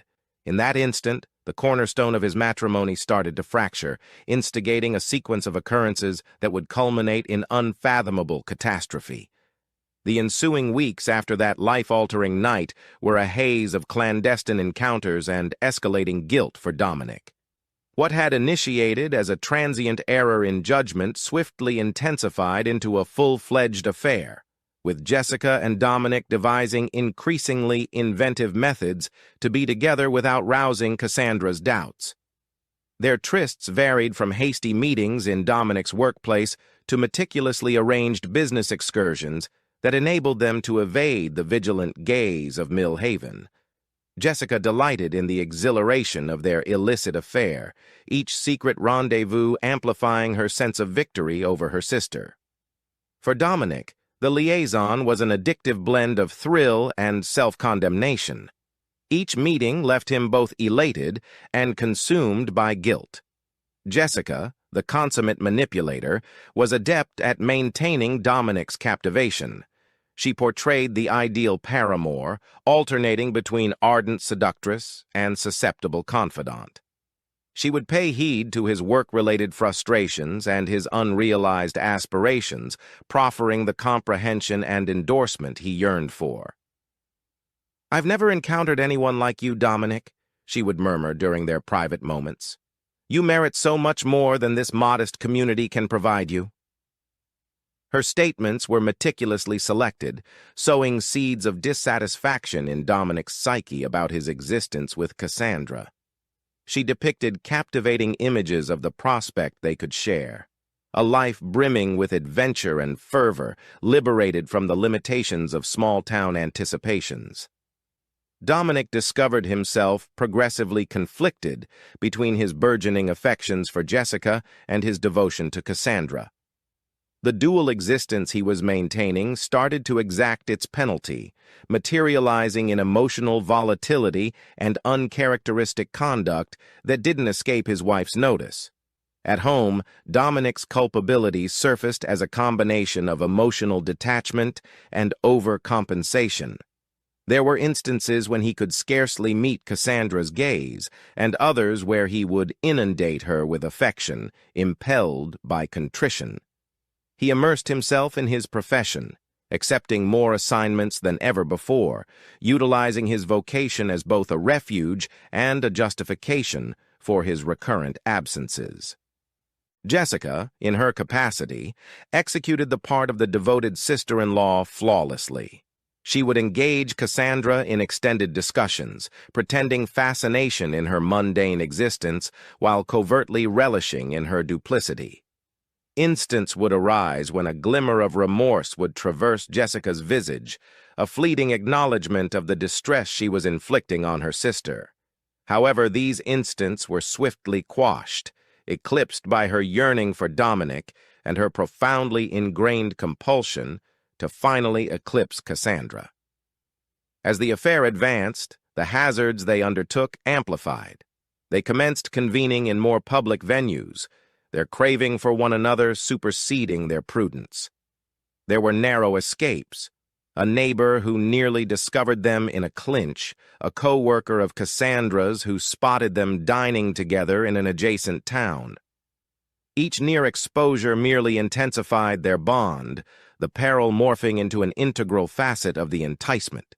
Yet, as weeks evolved into months, the pressure of their deceit started to manifest. Dominic, once invigorated by the affair, now discovered himself perpetually anxious. The remorse was eroding him, impacting his profession and his connections with acquaintances and kin. He started to contemplate whether the ardor he harbored for Jessica was commensurate with the annihilation of the existence he had established with Cassandra. Jessica, discerning Dominic's inner turmoil, intensified her endeavors to maintain his involvement. She grew more exacting of his time, more emphatic in her affirmations of affection. Her machinations became more conspicuous, exploiting his guilt and his aspirations in equal proportions. As their liaison reached its zenith, neither Jessica nor Dominic perceived that their meticulously fabricated facade was on the verge of collapse. The reality, as it frequently does, was subtly surfacing, poised to devastate the lives of everyone entangled. While Jessica and Dominic were immersed in their fervent affair, Cassandra was gradually assembling a puzzle she never wished to decipher. Initially, the alterations were inconspicuous. An enduring aroma of unfamiliar fragrance on Dominic's attire, muted phone dialogues that would suddenly cease when she entered the chamber, and an emotional detachment that appeared to widen with each transpiring day. Cassandra, ever the optimist, initially attributed these modifications to occupational stress or a midlife predicament. She endeavored to mend the escalating rift between them, organizing romantic suppers and weekend escapes, only to encounter lukewarm enthusiasm from Dominic. Paradoxically, her sister Jessica assumed the role of her confidant during this period, proffering sympathetic ears and comforting words that only served to exacerbate the sting of duplicity. However, as weeks morphed into months, Cassandra could no longer disregard the persistent voice in the recesses of her psyche. She started to scrutinize the discrepancies in Dominic's narratives about delayed evenings at the workplace and distant meetings. She observed the manner in which Jessica's gaze would trail Dominic across a space, the barely disguised yearning in her eyes. One day, while attending to the laundry, Cassandra discovered a matchbook from a hotel in an adjacent city concealed in the pocket of Dominic's blazer, a lodging she was certain was not situated anywhere near his customary business locales. The finding sent a shiver down her spine. The tangible proof rendered it impossible to dismiss her gravest apprehensions any further. Caught between addressing her doubts and the dread of what she might discover, Cassandra found herself in a constant state of unease. She started to seclude herself from companions and associates, incapable of enduring the prospect of divulging her suspicions and rendering them genuine. Her slumber was tormented by nightmares, and she found herself monitoring Dominic and Jessica meticulously, seeking any indication that would corroborate or refute her fears. In a moment of desperation, Cassandra even entertained the idea of employing a private detective. However, the notion of outsiders probing into her personal affairs was unbearable. Instead, she resolved to confront Dominic and Jessica individually, hoping that one of them would capitulate under the strain and disclose the truth. Little did Cassandra anticipate that her choice to pursue the truth would initiate a sequence of occurrences that would culminate in a confrontation more calamitous than she could have ever envisioned, irrevocably modifying the trajectory of all their existences. The day of reckoning transpired on a tempestuous afternoon in late autumn. She had dedicated the morning to fortifying herself for this instant, rehearsing her dialogue and contemplating how she would maintain composure and poise in the face of impending heartache. When Dominic entered the house, discarding rain from his coat, he was greeted by the sight of his spouse standing in the chamber, her countenance a facade of barely suppressed emotion. The tension in the atmosphere was perceptible, and he instantly realized that their meticulously crafted pretense was on the verge of disintegration.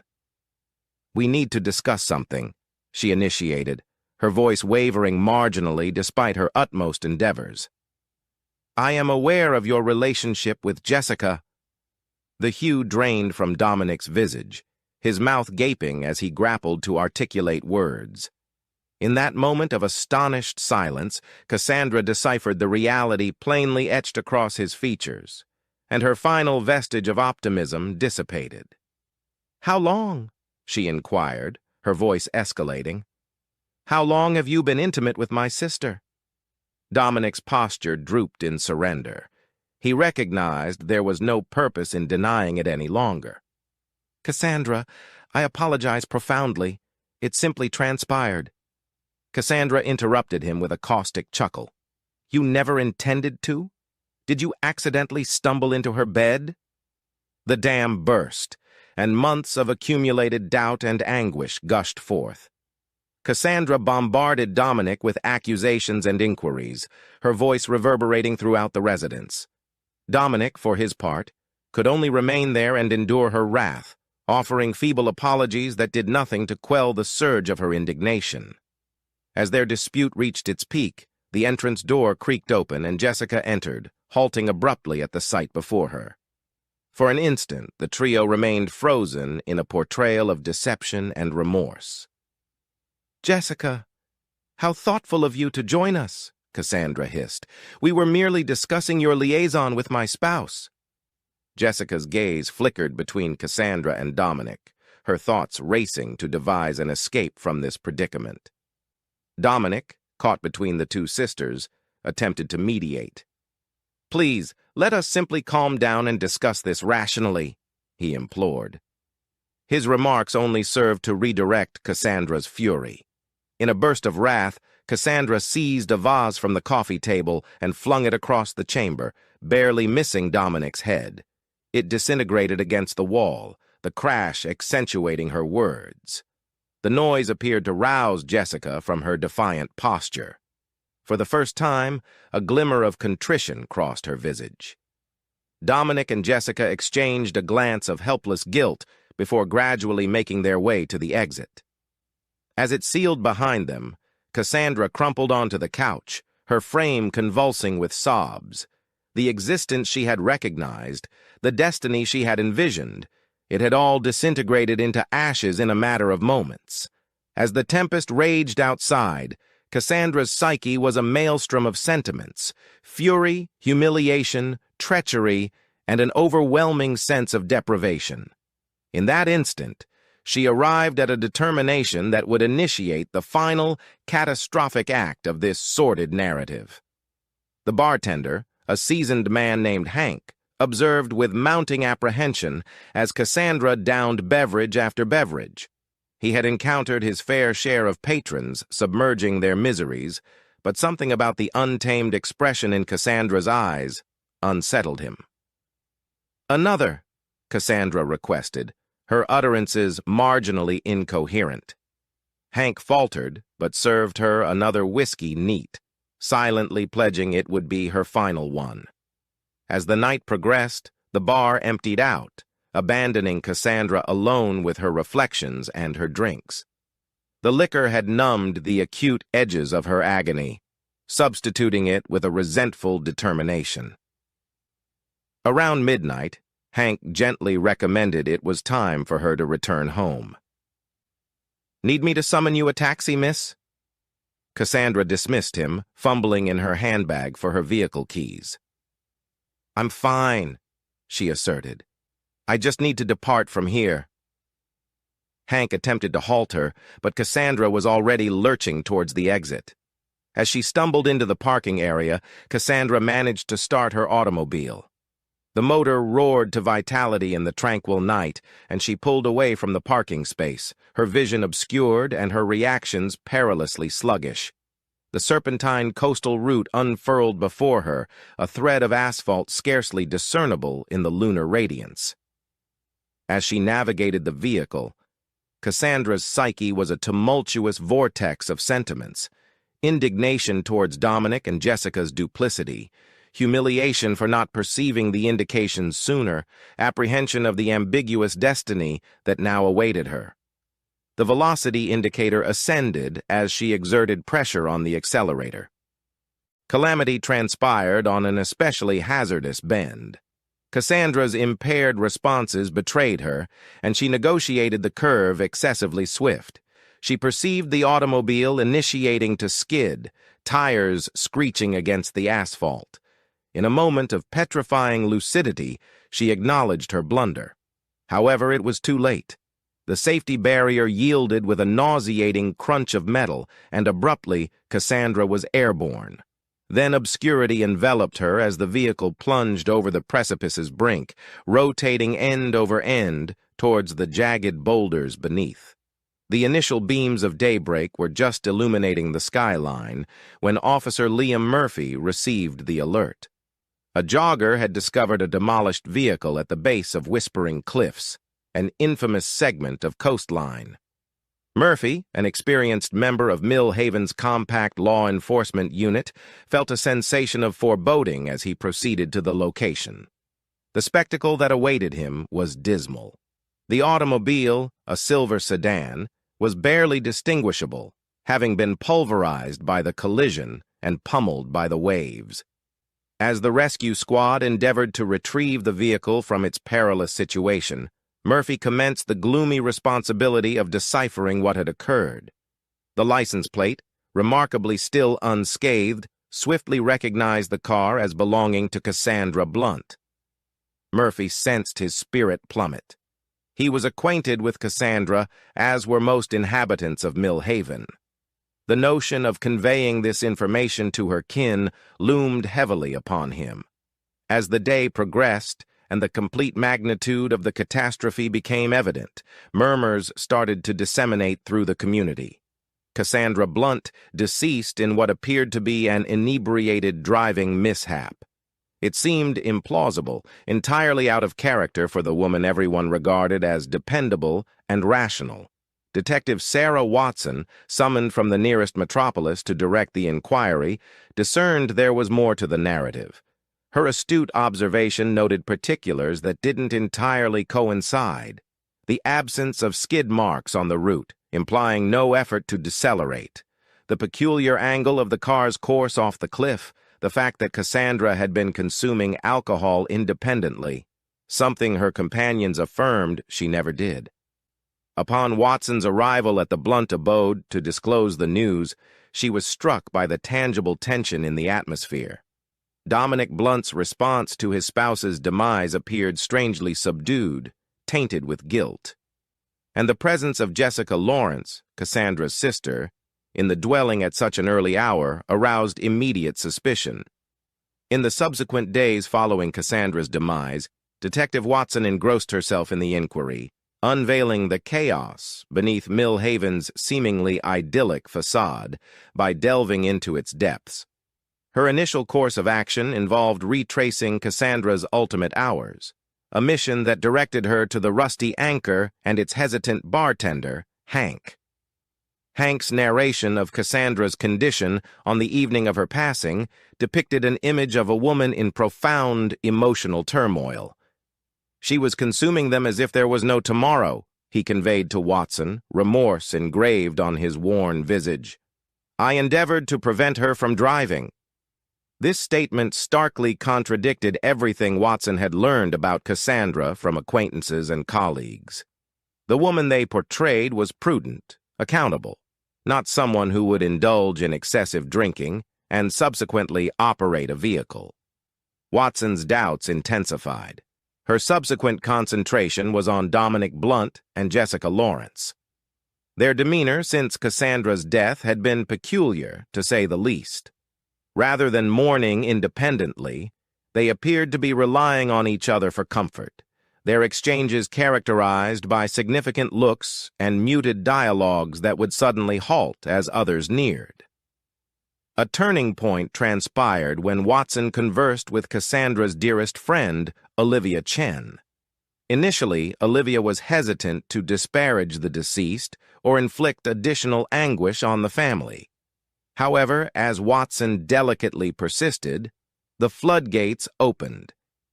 Cassandra had confided in me merely days prior, before it transpired, Olivia confessed, her voice wavering. She harbored suspicions that Dominic was engaged in an affair with Jessica. This disclosure shed new light on the entire case. Watson promptly sought to substantiate this data, delving further into Dominic and Jessica's recent actions. Financial records revealed dubious transactions, hotel reservations, lavish presents, that coincided with instances Dominic had asserted to be on business excursions. As the proof accumulated, Watson summoned Dominic and Jessica for individual interrogations. Subjected to the detective's persistent inquiry, their meticulously fabricated alibis started to disintegrate. It was Jessica who capitulated initially. Indeed, we were engaged in an affair, she admitted, tears cascading down her cheeks. Cassandra discovered that night. We had a colossal disagreement, all three of us, but I vow we were unaware she'd departed the residence after we left. Dominic, faced with Jessica's admission, ultimately acknowledged the affair. However, he vehemently rejected any participation in Cassandra's demise. We committed a grievous error, he stated, his voice devoid of emotion due to remorse. But I cherished Cassandra. I would never have desired this. Watson believed they were being truthful about not directly causing Cassandra's death. However, she recognized that their actions had instigated the tragic occurrences. The detective's report depicted a lucid image. Cassandra, devastated after uncovering her spouse's infidelity with her own sister, had sought comfort in alcohol. Her choice to operate a vehicle in that condition, while ultimately her own, was the direct consequence of the emotional distress inflicted by Dominic and Jessica's treachery. Ultimately, no criminal accusations were lodged in connection to Cassandra's death. However, in the court of public sentiment, Dominic and Jessica were already condemned. The reality of their liaison disseminated through Mill Haven like wildfire, permanently tarnishing their reputations and guaranteeing that Cassandra's demise would haunt them for the remainder of their lives. As the passage of time commenced, the acute anguish of the incident started to wane. Nevertheless, their influence on Mill Haven persisted. The community would eventually reclaim its external semblance of serenity, but its inhabitants bore with them the awareness that beneath the tranquil surface of small-town existence, passions and secrets could surge with lethal force. The catastrophe of Cassandra Blunt had irrevocably transformed the essence of Mill Haven, leaving an indelible impression on all who resided there. In the serene outskirts of Millbrook, cradled just beyond the lively metropolis of Hartford, Connecticut, a monstrous act disrupted the tranquil suburban facade. On a cool autumn day in September 2018, the lifeless form of 17-year-old Sarah Thompson was found in the forest adjacent to her family residence. The grisly spectacle jolted the neighborhood, causing inhabitants to barricade themselves indoors and murmur about the murderer lurking in their midst. Veteran detective Michael Carter, a perceptive and tenacious investigator from the Hartford Police Department, was summoned to spearhead the inquiry. Armed with his keen instinct and unyielding commitment, Carter plunged into the convoluted mesh of falsehoods and treachery enshrouding Sarah's homicide. Unbeknownst to him, this case would test his beliefs and compel him to grapple with humanity's bleakest facets.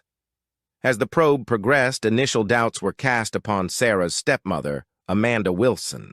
Their tumultuous bond had been an open secret among the neighbors, and Amanda's ostensible envy of her stepdaughter appeared to furnish a rationale.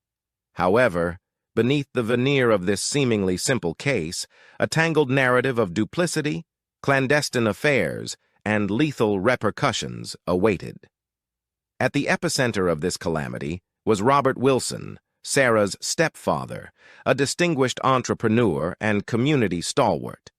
Robert posed as the bereaved paternal figure, comforting his spouse through their mutual grief. Yet, as Detective Carter would soon unearth, Robert's meticulously crafted guise shrouded a nexus of deception that would eventually precipitate his ruin. This account recounts a slaying that rent a family asunder, defied a sleuth's intuition, and disclosed the catastrophic outcomes of unbridled yearning and disloyalty. It stands as a bone-chilling caution that occasionally the most menacing beasts conceal themselves in broad daylight, donning the mask of normality within our very own localities. Sarah Thompson, a radiant and hopeful adolescent, met a heart-rending demise merely weeks shy of her 18th birthday. Born to single-parent Amanda Thompson in 2001, Sarah blossomed into a brilliant and inquisitive girl, perpetually eager to absorb knowledge and investigate her surroundings. From her formative years, Sarah demonstrated a fervor for art and literature. Her educators frequently lauded her ingenuity and profound compositions, earmarking her as a pupil with immense potential.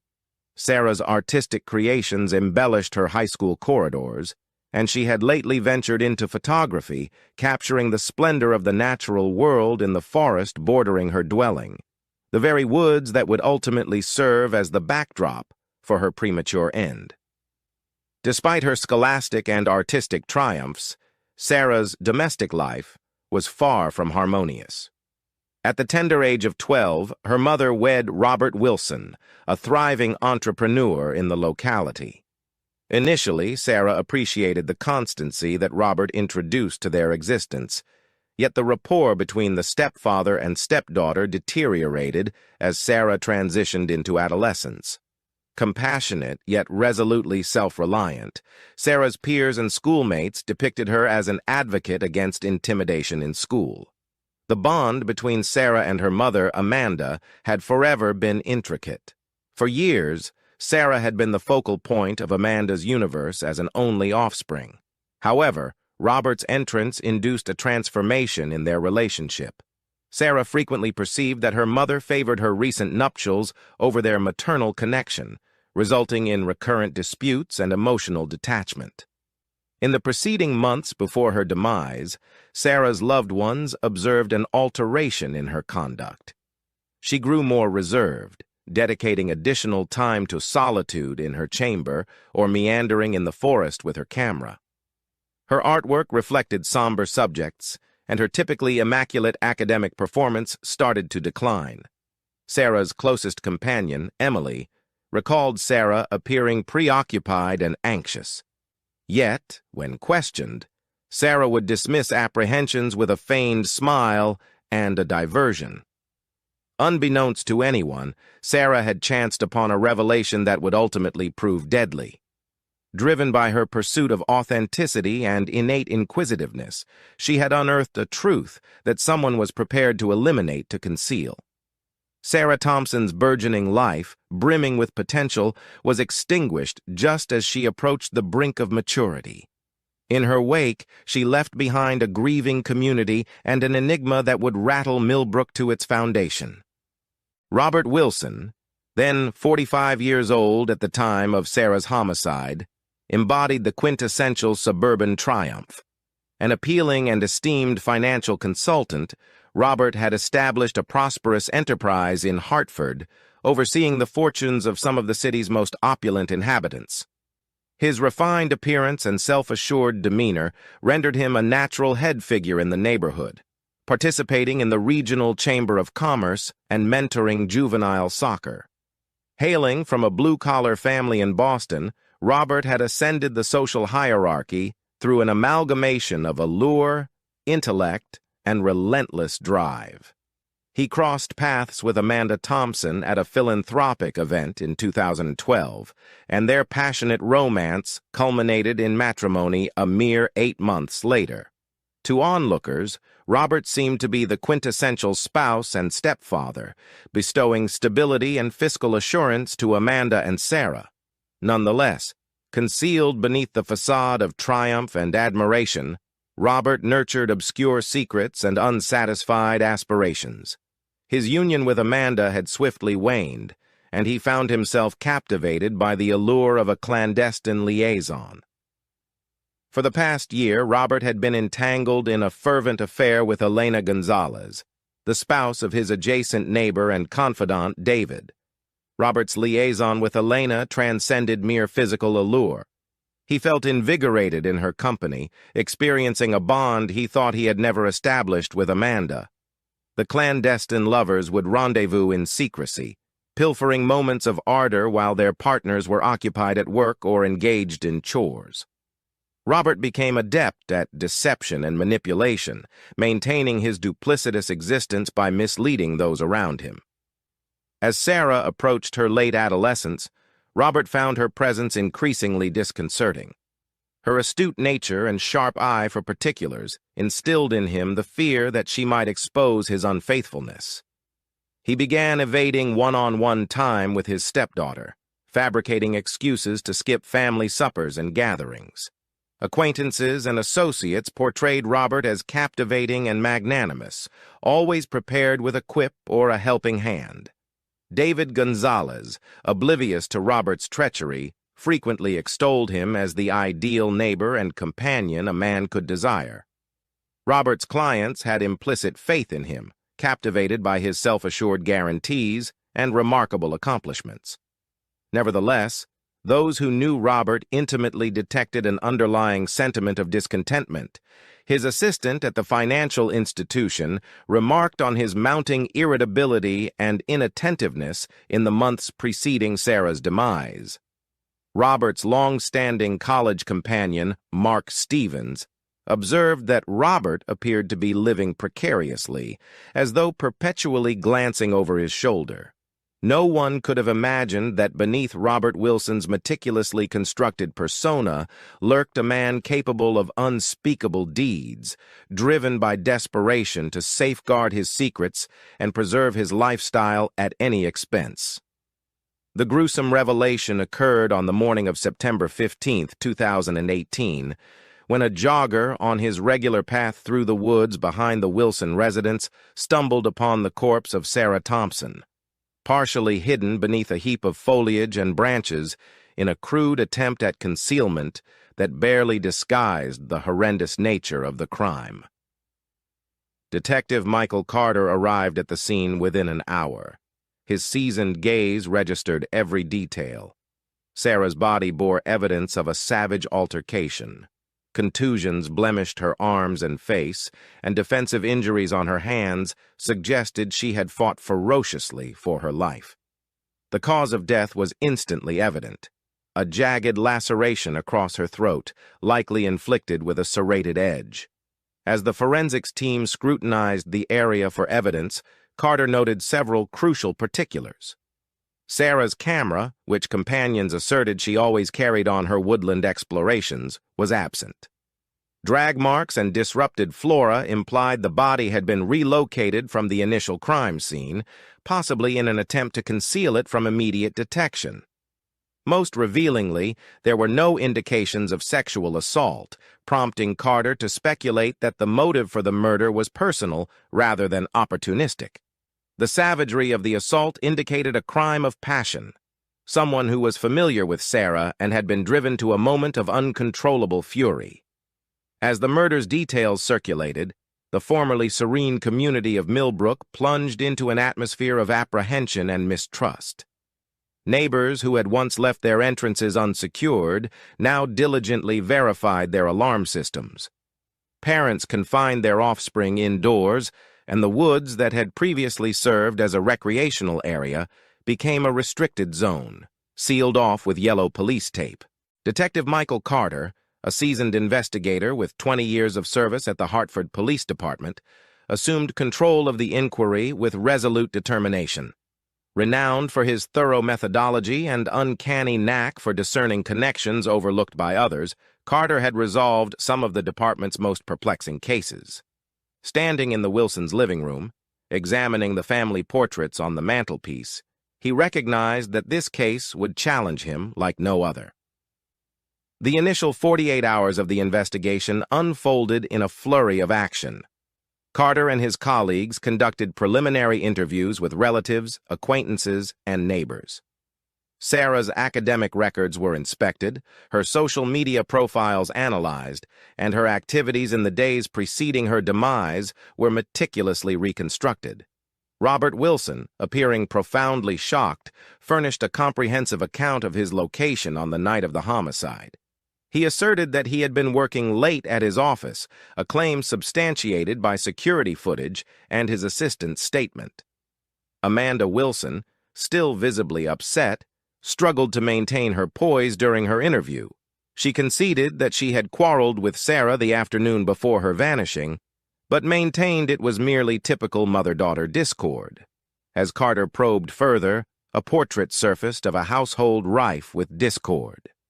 Neighbors recounted frequent disagreements between Sarah and her mother, their loud voices frequently audible across well-groomed lawns. Sarah's closest companion, Emily Chen, disclosed that Sarah had been progressively unhappy at home, feeling confined and misunderstood. The forensics team's preliminary discoveries raised more questions than answers. Trace evidence discovered on Sarah's attire didn't correspond to samples obtained from Robert or Amanda. The murder weapon, likely a hunting knife or comparable serrated blade, remained undiscovered despite an exhaustive search of the Wilson property and adjacent areas. A turning point emerged when Carter questioned Elena Gonzalez, the Wilsons' next-door neighbor. Elena, visibly anxious during the conversation, mentioned that she had witnessed Sarah arguing with Amanda in the driveway the day before her disappearance. More intriguingly, Elena inadvertently revealed that Amanda had always appeared envious of her daughter's youthfulness and attractiveness.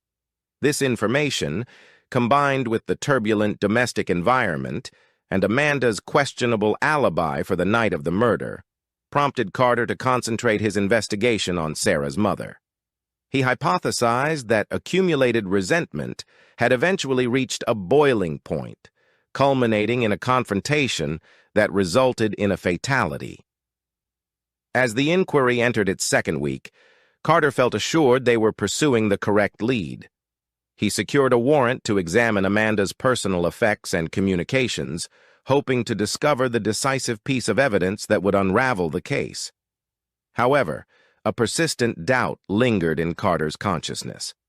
Something about Robert Wilson's composed demeanor and flawless alibi struck him as excessively convenient and tidy. Little did Carter suspect that his instincts were guiding him toward a reality far more ominous than he could have envisioned. As the investigation advanced, all indications appeared to implicate Amanda Wilson as the primary suspect in her daughter's homicide. Detective Carter, steered by the evidence at hand, commenced constructing a case against the 42-year-old homemaker with a turbulent history. Carter's team unearthed a sequence of acrimonious text exchanges between Amanda and Sarah in the weeks preceding the murder. In one particularly harsh dispute, Amanda accused Sarah of attempting to undermine her marriage, while Sarah retorted, labeling her mother a pitiful, envious old woman. These digital clues seemed to substantiate the notion of a family dynamic that had reached a critical juncture. Further arousing suspicion was Amanda's conduct following Sarah's death. While initially devastated, she swiftly became defensive and evasive during interrogations. Her alibi for the night of the murder was feeble. She asserted that she had been home alone watching television, with no one to substantiate her account.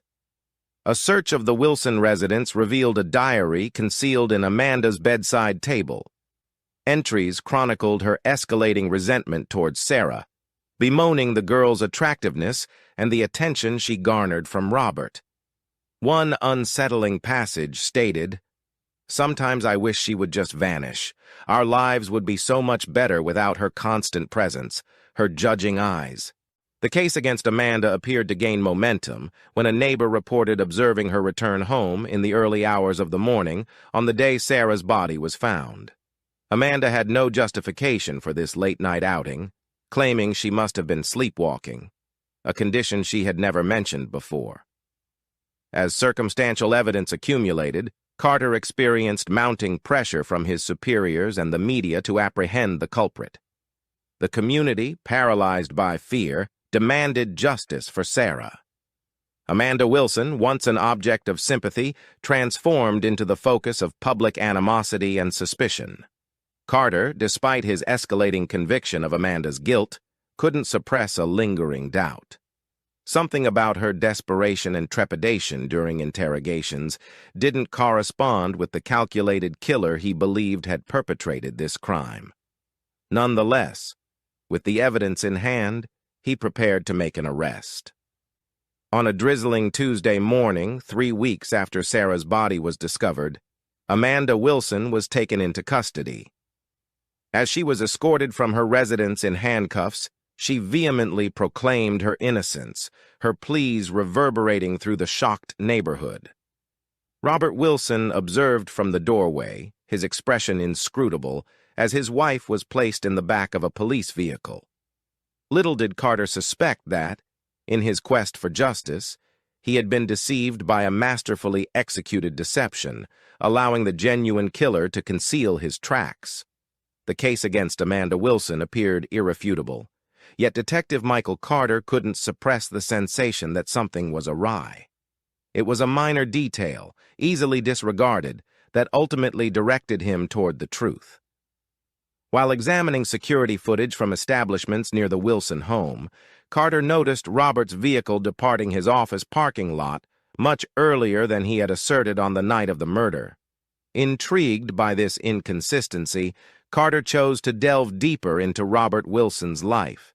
He re-interviewed Robert's colleagues and clients, focusing more closely on the man's activities and connections. It was during a discussion with Robert's assistant that Carter discovered a vital piece of information. Robert had been making frequent, unexplained visits to a coffee shop across town, always during his lunch hour. Surveillance of the coffee shop unveiled a startling revelation. Robert was regularly meeting with Elena Gonzalez, his neighbor's wife. The two exhibited a familiarity that surpassed mere friendly, neighborly interactions. Carter had exposed Robert's clandestine affair. Armed with this new information, Carter approached Elena for another interview. Confronted with evidence of the affair, Elena succumbed, disclosing the extent of her relationship with Robert. They had been involved for over a year, stealing moments together whenever they could. Elena, consumed with guilt, confessed that she had lied in her previous statement to safeguard Robert.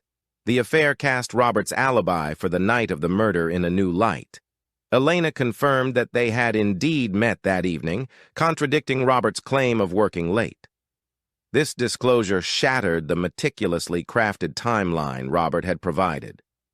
As Carter investigated further into the relationship between Robert and Elena, he exposed a network of lies and secret meetings. Bank records indicated that Robert had recently inquired about transferring substantial sums of money offshore. Email exchanges suggested plans for a new life together, away from their spouses and obligations. Detective Carter now confronted a disturbing query.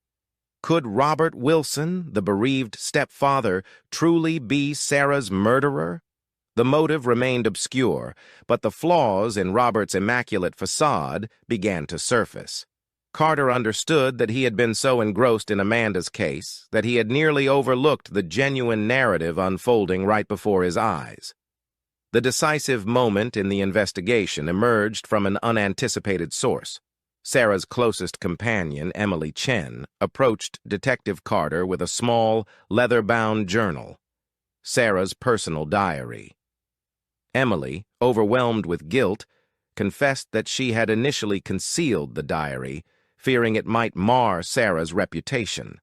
However, as suspicion mounted against Amanda, Emily recognized that the truth held greater importance than safeguarding her friend's secrets.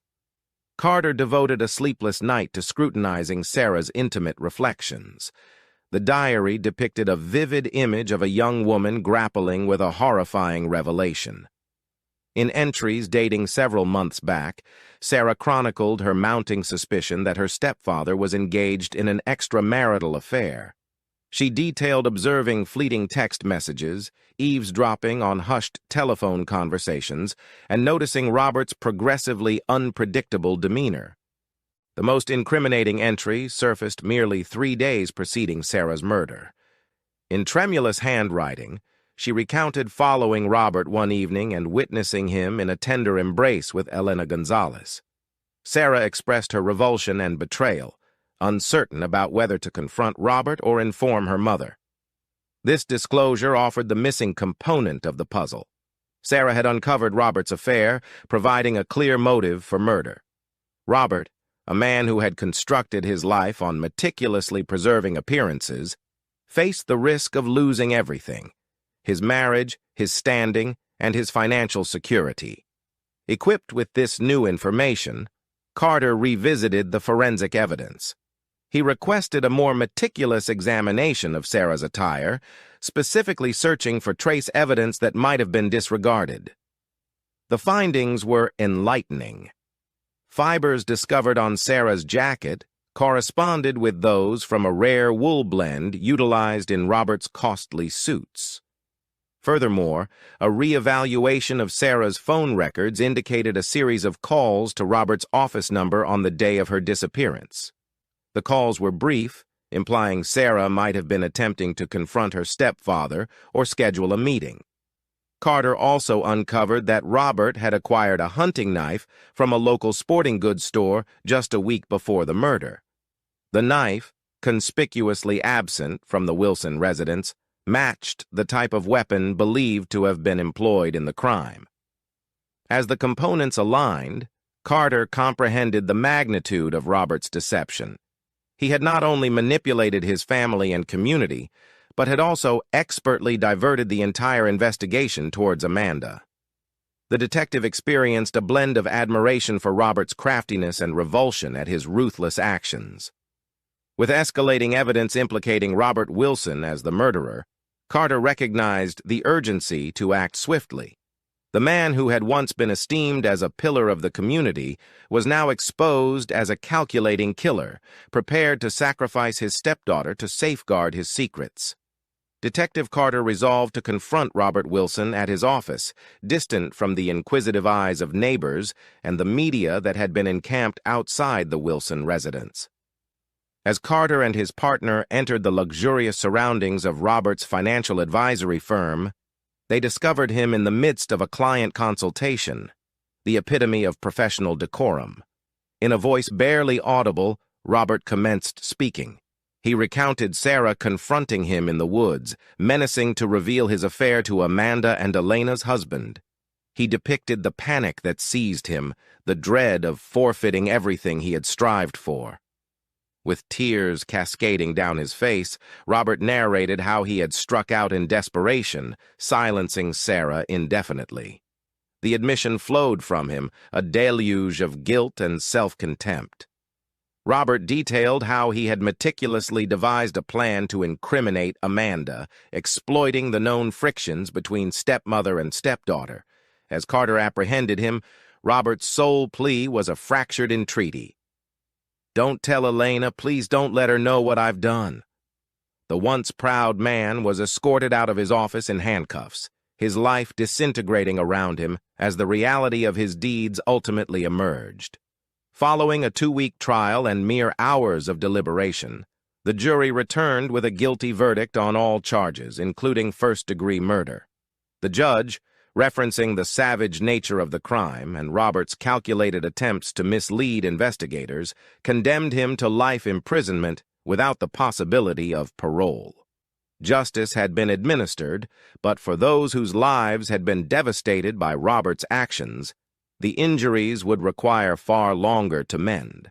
Ultimately, the case of Robert Wilson serves as a testament to the resilience of the human spirit in the face of unimaginable loss, the relentless pursuit of justice, and the enduring power of a young woman's voice, even when silenced, to ultimately unveil the truth.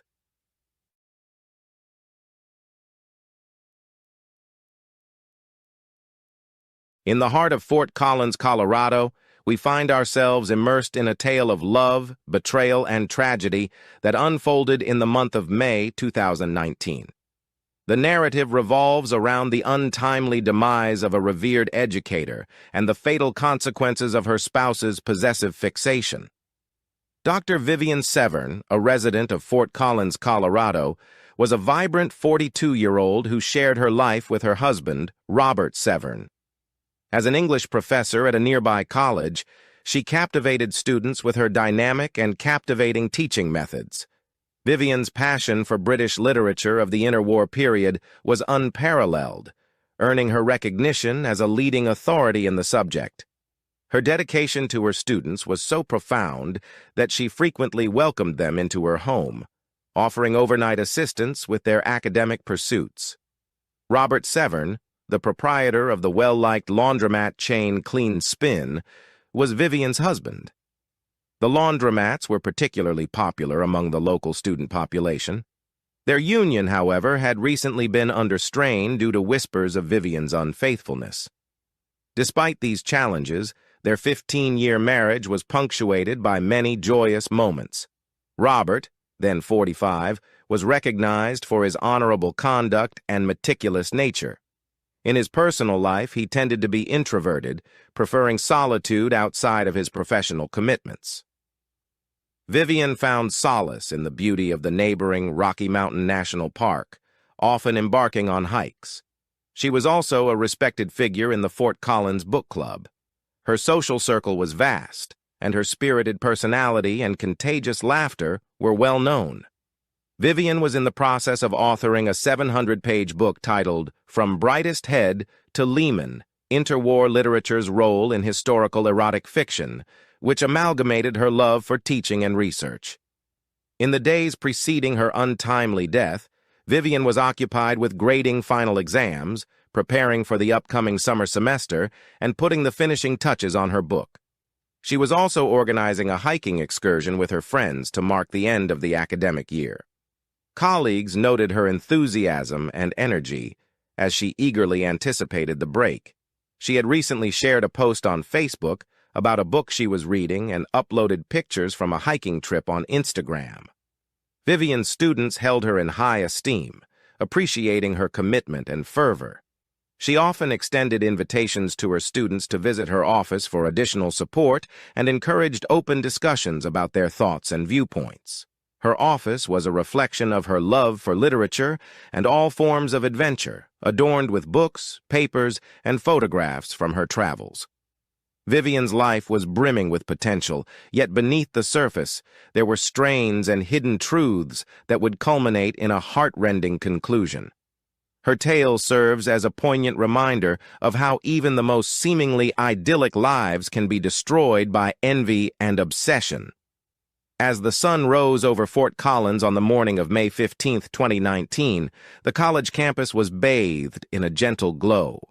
Hank Murphy, a janitor at the college, commenced his customary cleaning duties at approximately 7:30 a.m. Hank was a familiar and friendly face on campus, admired for his dedication to maintaining the cleanliness of the buildings. Upon entering the English department, he noticed that the office door of Dr. Vivian Severn was slightly open. This was unusual, as Vivian was known for her fastidiousness in securing her door. Driven by curiosity and concern, Hank knocked softly, but there was no answer. As he cautiously pushed the door open, he was confronted with a scene that would forever be etched in his memory. Vivian was found lifeless, slumped over her desk with 2 visible gunshot wounds, surrounded by a pool of blood. Papers and books were strewn across the desk, some bearing bloodstains. An eerie silence filled the room. Hank's heart pounded as he took in the horrifying sight. He stumbled backward, nearly dropping his cleaning supplies. After a moment of stunned disbelief, he managed to compose himself and hurried to the nearest phone to alert campus security. His hands shook as he dialed the number, and his voice quivered as he relayed the grim discovery.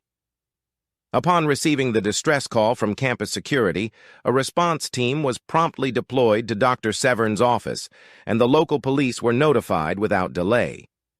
As the mournful wail of sirens filled the air, the campus was enveloped in a sense of foreboding. Upon their arrival, the police discovered Hank seated on a nearby bench, his complexion ashen and his eyes wide with horror. The lead investigator approached the distraught janitor, taking note of his agitated state. With a still trembling voice, Hank recounted the harrowing discovery he had made, detailing the sight of Vivian's lifeless body sprawled across her desk, surrounded by a pool of blood. News of Dr. Severn's tragic demise spread like wildfire throughout the campus, leaving students and faculty alike reeling in disbelief.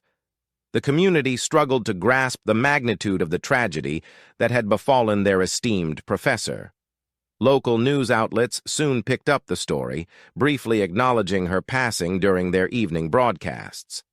The discovery of Vivian's body marked the onset of an intricate investigation that would reveal hidden secrets and culminate in a startling conclusion. Following the urgent call from campus security on May 15, 2019, the police promptly arrived on the scene. Detective Sarah Len Bryant, renowned for her sharp instincts and composed demeanor, took charge of the investigation. With a wealth of experience in handling challenging cases, she was well equipped to lead the team. The sight that greeted them in Dr. Vivian Severn's office was nothing short of shocking. Bloodstains marred her desk, and papers were haphazardly strewn about the room, creating a chaotic amalgamation of a crime scene and a busy professor's workspace. The police's initial course of action was to secure the area, ensuring that no unauthorized individuals could enter or exit. Exercising extreme caution, they meticulously photographed the scene before attempting to touch anything. Detective Bryant and her team embarked on a search for clues, beginning with the bullet casings. They discovered 2 casings from a small-caliber handgun in close proximity to Vivian's desk. The shot's trajectory suggested that the assailant had been standing near Vivian when she was fatally wounded. The investigators also gathered potential evidence, including Vivian's computer, cell phone, and several personal items from her desk, hoping these belongings would provide insight into who may have wanted to harm her. Forensic specialists were summoned to analyze the bloodstains and other physical evidence present at the scene. They collected samples for further examination in the lab. The police also dusted for fingerprints, searching for any that did not belong to Vivian or Hank, the janitor who had discovered her body. As the investigation continued inside, other officers began canvassing the area outside the building, conducting interviews with students, faculty, and staff in an effort to reconstruct Vivian's final moments. A palpable sense of shock and confusion permeated the air, as many struggled to accept that such a respected professor could fall victim to such a heinous crime.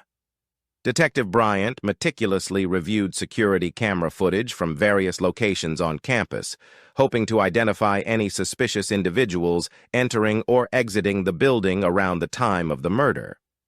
While the footage revealed people coming and going, there was nothing immediately incriminating. The police were acutely aware of the challenging nature of the case that lay ahead. Although Vivian was well-liked, the rumors surrounding her personal life meant that there was no shortage of potential suspects. Detective Bryant and her team braced themselves to delve deeper into Vivian's life, her relationships, and her secrets, believing that a more comprehensive understanding of her circumstances would lead them to the individual responsible for her death. As twilight descended upon Fort Collins, the police concluded their preliminary investigation at the crime scene. They had amassed a considerable amount of information, yet many questions remained unanswered. The investigation was merely in its infancy, and Detective Bryant recognized the arduous journey that awaited them in their quest for justice for Dr. Vivian Severn. As the investigation gained momentum, Vivian Severn's husband, Robert Severn, emerged as the prime suspect. At the age of 45, Robert was a thriving entrepreneur who owned Clean Spin, a popular chain of laundromats among Fort Collins students. Despite his professional accomplishments, Robert was known to be somewhat introverted in his personal life. Friends and family had observed his growing jealousy and fixation on rumors of Vivian's infidelities, which placed him under immediate scrutiny.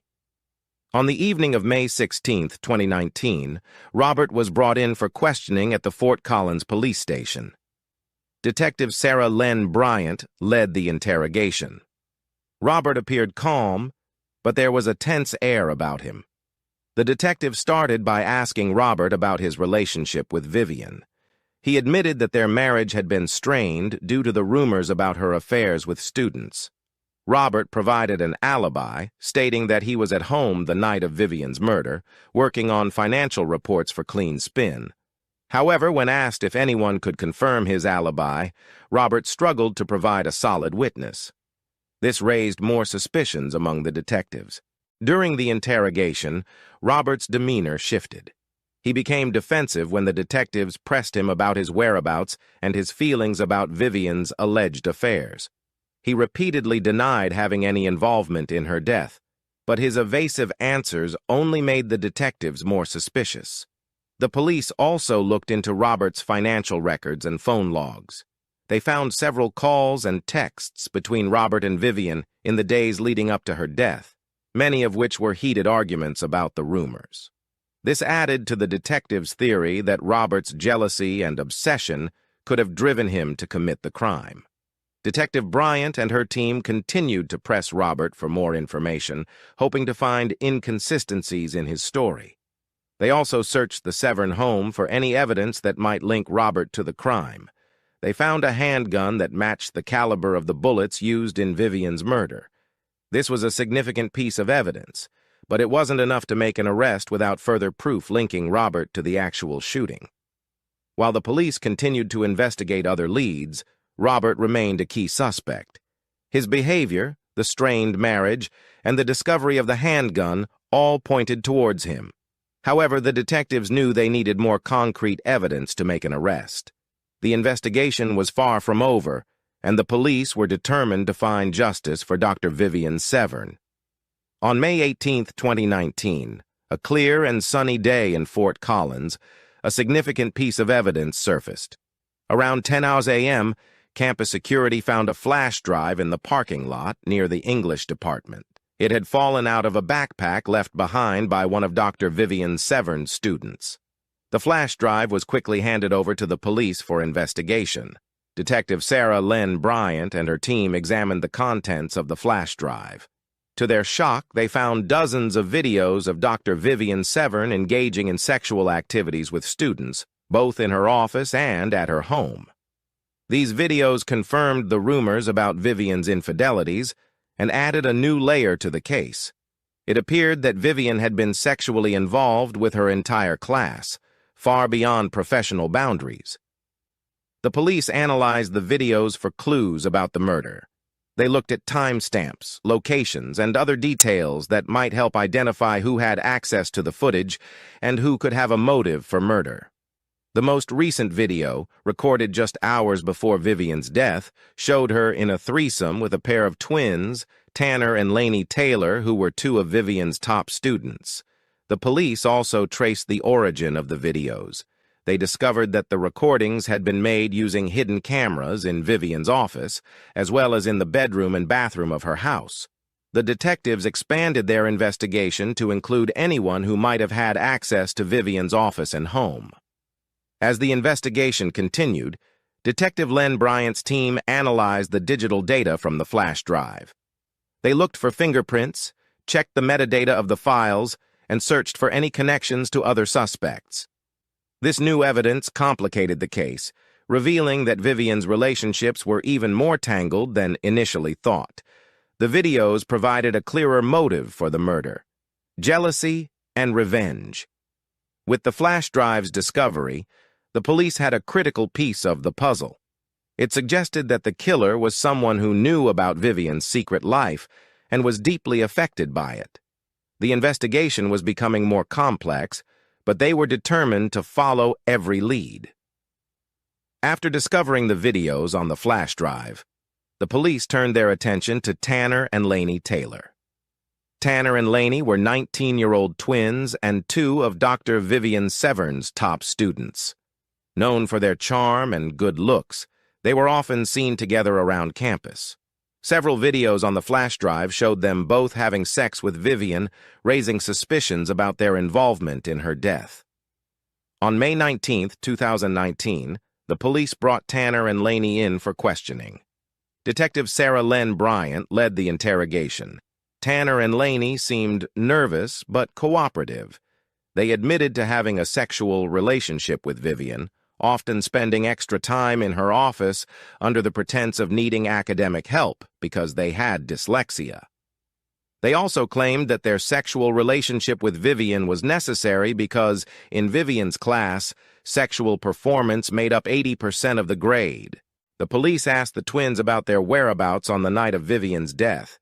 Tanner said he was studying at the library, while Lainey said she was at a friend's house. The police checked their alibis, but neither could be confirmed with certainty. This made the detectives more suspicious of the twins. The police also looked into the Taylors' backgrounds. They were well liked by their peers and had no history of violence or criminal activity. However, their close relationship with Vivian and the videos on the flash drive made them key suspects. Detective Len Bryant and her team searched the twins' dorm room for any evidence linking them to the murder. They found several items belonging to Vivian, including a book and a scarf, which raised further questions about their relationship. However, they did not find any direct evidence linking the twins to the murder weapon or the crime scene. The police also analyzed the digital data from the flash drive to see if Tanner or Laney had accessed it. The results were inconclusive, as the flash drive had been used by multiple devices. This made it difficult to determine who had planted the hidden camera in Vivian's office. Throughout the investigation, Tanner and Laney maintained their innocence. They expressed shock and sadness over Vivian's death and insisted they had nothing to do with it. Despite their denials, the police continued to consider them key suspects due to their close relationship with Vivian and their presence in the incriminating videos. As the investigation continued, Detective Len Bryant and her team knew they had to find more concrete evidence to either prove or disprove the twins' involvement in Vivian's murder.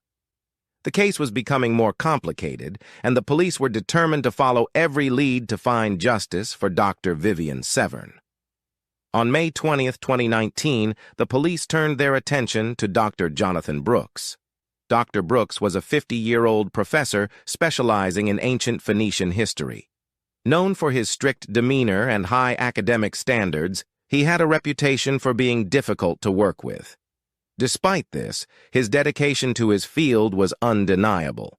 There were rumors of a professional rivalry between Jonathan and Vivian, and some even suggested they had once been romantically involved. The police brought Dr. Brooks in for questioning. Detective Sarah Len Bryant led the interrogation.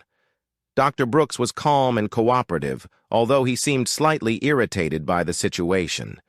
He admitted to having a professional rivalry with Vivian, but denied any romantic involvement.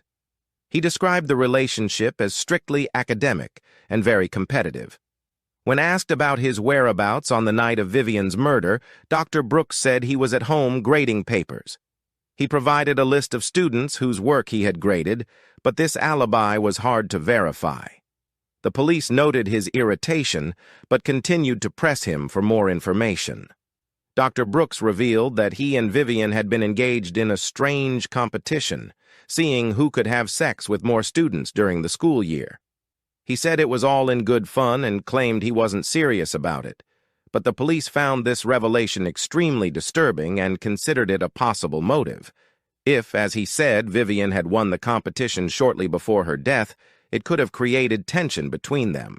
The police also searched Dr. Brooks's office and home for any evidence linking him to the murder. They found several personal items belonging to Vivian, including a pen and a notebook. However, these items were not enough to directly link him to the crime. They did not find any weapons or anything that would suggest he was involved in her death. As the investigation continued, the police looked into Dr. Brooks's digital activities. They examined his emails and social media for any signs of animosity towards Vivian. They found a few heated exchanges about academic matters, but nothing that pointed to a motive for murder. Throughout the interrogation, Dr. Brooks maintained his innocence. He expressed shock and sadness over Vivian's death and insisted he had nothing to do with it. Despite his cooperation, the police remained suspicious due to his rivalry with Vivian and the strange competition they had been engaged in.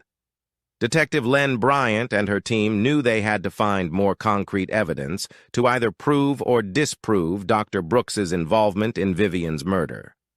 The case was becoming increasingly complex, and the police were determined to follow every lead to find justice for Dr. Vivian Severn.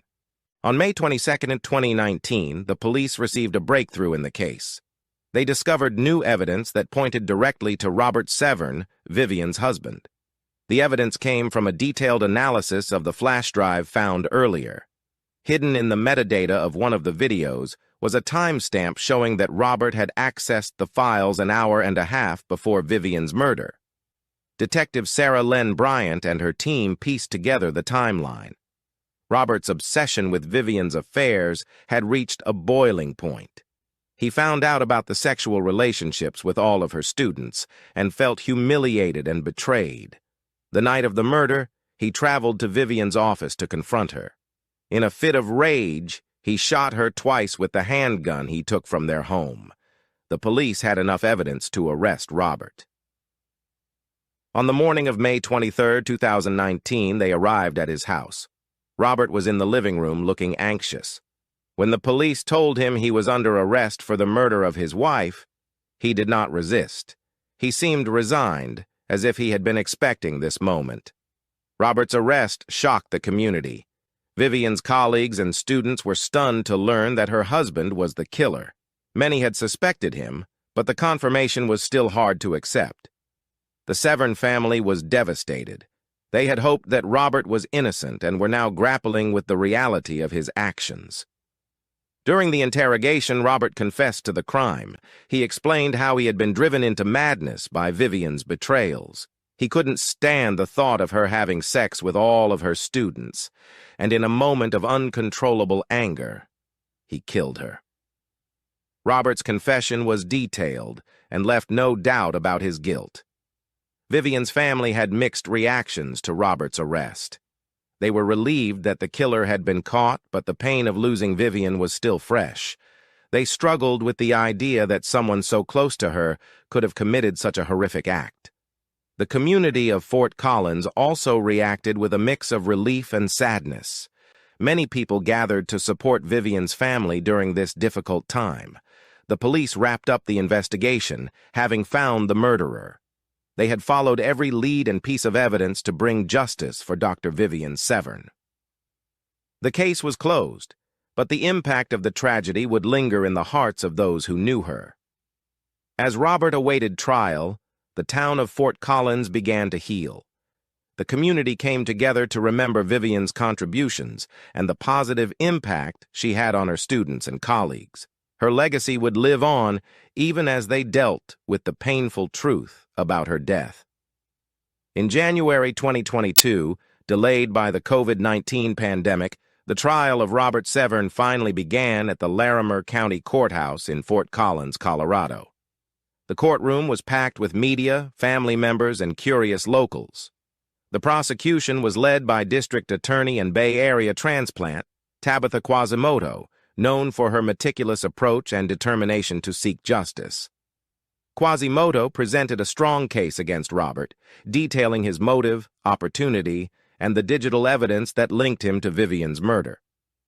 Quasimodo argued that Robert's jealousy and obsession with Vivian's infidelities drove him to commit the crime.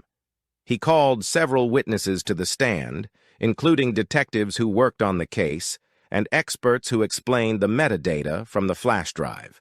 The prosecution painted a clear picture of a man pushed to his breaking point by his wife's actions.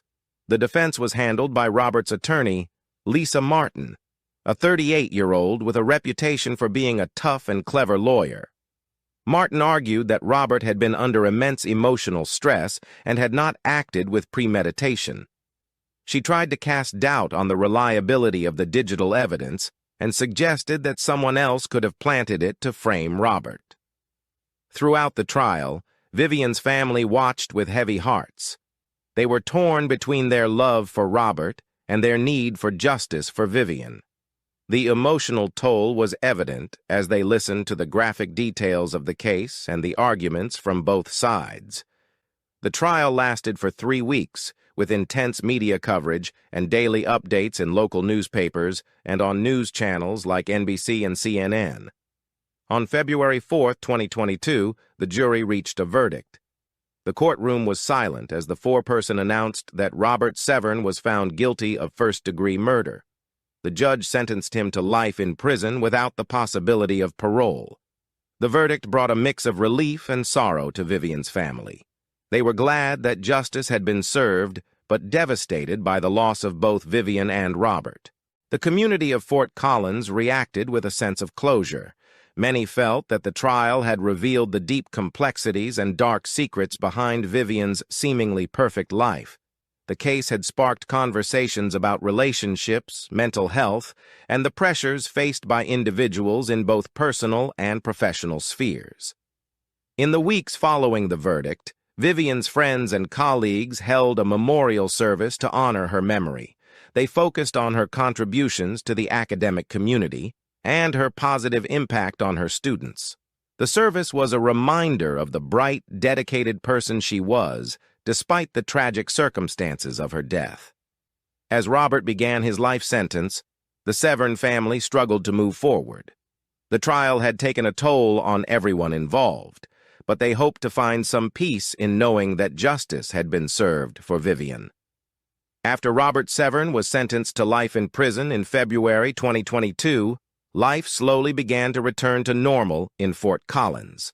The community, shaken by the tragic events, started to heal. Dr. Vivian Severn's family faced the difficult task of moving on without her. They continued to honor her memory by setting up a scholarship fund for students studying literature, ensuring her legacy lived on. Vivian's colleagues at the university found it hard to return to their daily routines.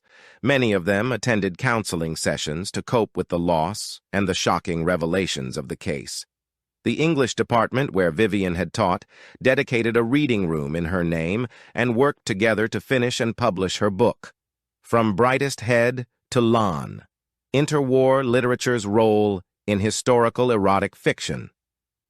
Robert Severn began serving his life sentence in the Colorado State Penitentiary. He spent his days in solitary confinement, reflecting on his actions. The media coverage of the trial and his imprisonment continued to follow him, but over time, public interest waned. His friends and remaining family members visited him occasionally, but the visits became less frequent as the months passed. Tanner and Lainey Taylor, the students involved in the scandal, struggled with the aftermath of the trial. They faced backlash from their peers in the community despite their involvement being revealed. They tried to continue their studies, and both received counseling to help them deal with the trauma and the intense scrutiny they faced. Over time, they managed to rebuild their lives, but the events left a lasting impact on them. Dr. Jonathan Brooks, who had been a suspect in the investigation, returned to his teaching position. Although cleared of any wrongdoing in Vivian's murder, his reputation had taken a hit. He focused on his work, distancing himself from the scandal as much as possible. His colleagues were supportive, but the shadow of the events lingered. Detective Sarah Len Bryant and her team were commended for their work in solving the case. They continued to serve the Fort Collins community, using the experience to handle future cases with even greater care and precision. The department implemented new training programs to better handle sensitive cases involving personal relationships and digital evidence. The Fort Collins community, though scarred by the events, grew closer. People became more aware of the pressures and mental health issues faced by those around them. Local organizations and schools started offering more support services, aiming to prevent such tragedies in the future. The tragic death of Dr. Vivian Severn revealed a complex web of secrets and lies, ultimately driven by jealousy and obsession.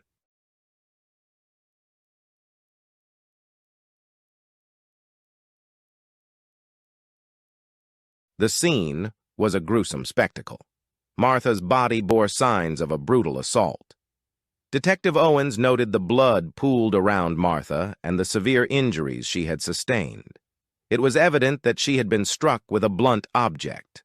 Moreover, some parts of her body were missing, adding to the disturbing nature of the crime. Initially, the officers speculated that a wild animal might have attacked Martha posthumously. Ryan Jenkins, the hiker who discovered Martha, was visibly distraught. He recounted his experience to the police, detailing everything from the moment he found the body. The police expressed their gratitude for his cooperation and assured him that they would uncover the truth. Detective Owens and Officer Davis promptly secured the area to preserve any potential evidence. They summoned a team of forensic experts to assist in collecting clues. The experts utilized tools such as cameras to document the scene meticulously and special kits to gather samples of blood and other potential evidence. They donned gloves to prevent contamination. The police meticulously pieced together the events leading to Martha's death. They discovered sleeping pills in her system, suggesting that she had been drugged prior to the attack. This revelation was made by Dr. Linda Bastardi, the medical examiner who conducted Martha's autopsy. Dr. Bastardi was a seasoned medical examiner known for her precision. As the investigation progressed, the police unearthed a baseball bat stained with blood hidden beneath nearby bushes. This was likely the weapon used to assault Martha. They collected fingerprints and any trace DNA from the bat. The scene was drenched in blood, indicating a violent struggle. Detective Owens questioned individuals in the park and surrounding areas to gather any information about unusual sights or sounds. A few witnesses reported hearing strange noises in the evening, but had dismissed them at the time. These fragments of information were added to the growing case file. The local news, including TV stations like WKRN and newspapers like the Tennessean, extensively covered the case. The residents of Franklin were gripped by fear, unable to believe that such a heinous crime had occurred in their tranquil town. Detective Owens reassured the public that they were exhausting all resources to identify the perpetrator responsible for Martha's death. As the investigation unfolded, the police recognized the urgency to solve this horrendous crime and deliver justice for Martha and her family. The first individual they scrutinized was Thomas J. Embroll, Martha's 61-year-old husband.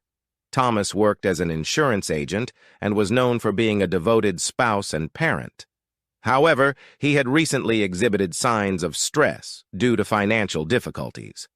Thomas was the one who alerted the authorities when Martha failed to return home from work. He was brought in for questioning at the Franklin Police Department by Detective Sarah Owens and Officer Mark Davis. The interrogation room was compact and silent, furnished with merely a table and a few chairs. Thomas appeared visibly distressed and fatigued. Detective Owens initiated the questioning by asking Thomas to recap the events of the day Martha vanished. Thomas recounted that he last saw Martha as she left for work in the morning. He grew concerned when she did not return by dinner time. His attempts to reach her on her cell phone were unsuccessful. He contacted some of her friends and colleagues, but no one had any information. Eventually, he contacted the police early the following morning. The police inquired about Thomas and Martha's financial situation, given the recent stress he had been experiencing. Thomas acknowledged their financial struggles but vehemently denied harming Martha. He shared their plans for a family vacation to Disney World and their anticipation of spending quality time together. Throughout the interrogation, Thomas's emotional state was palpable. He was cooperative and responded to all questions, but his distress was evident. The police asked about any marital issues or potential enemies Martha may have had. Thomas maintained that their marriage was solid and they frequently engaged in intimate relations. He could not fathom anyone wanting to harm her. The police conducted a search of Thomas's office and vehicle for any indications of his involvement in Martha's death, but found nothing suspicious. His colleagues described him as a diligent and honest individual, although they had noticed his heightened stress levels recently. Thomas's alibi held up. Neighbors confirmed his presence at home during the time Martha went missing, and his phone records indicated calls to friends and family in search of her. Although the financial difficulties could have provided a motive, there was no concrete evidence implicating Thomas in the crime. As the investigation progressed, Thomas remained a person of interest, but the police required more evidence to ascertain his involvement. The hunt for Martha's killer continued as the police explored other potential suspects. The second individual they scrutinized was Samantha Riley, a 27-year-old colleague of Martha's at Franklin High School.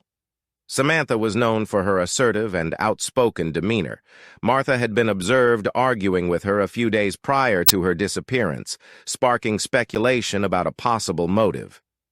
Detective Sarah Owens and Officer Mark Davis brought Samantha in for questioning at the Franklin Police Department. Samantha arrived appearing anxious but resolute. The interrogation room was the same small, quiet space where Thomas had been questioned. Detective Owens commenced the interrogation by inquiring about Samantha's relationship with Martha. Samantha revealed that they had worked together in the school library for several years and generally had a cordial relationship. However, tensions had recently arisen due to Martha allegedly sexually harassing Samantha, making inappropriate comments and unwanted physical advances. Samantha asserted that their argument stemmed from this harassment. When questioned about her whereabouts on the day Martha disappeared, Samantha stated that she had returned home after work and remained there. She resided alone in a nearby small apartment. The police attempted to corroborate her alibi, but no one could verify her presence at home that evening. Detective Owens probed Samantha about her potential involvement in Martha's death. Samantha became defensive and emotional, vehemently denying any involvement. She admitted her distress over the harassment but maintained that she would never harm Martha.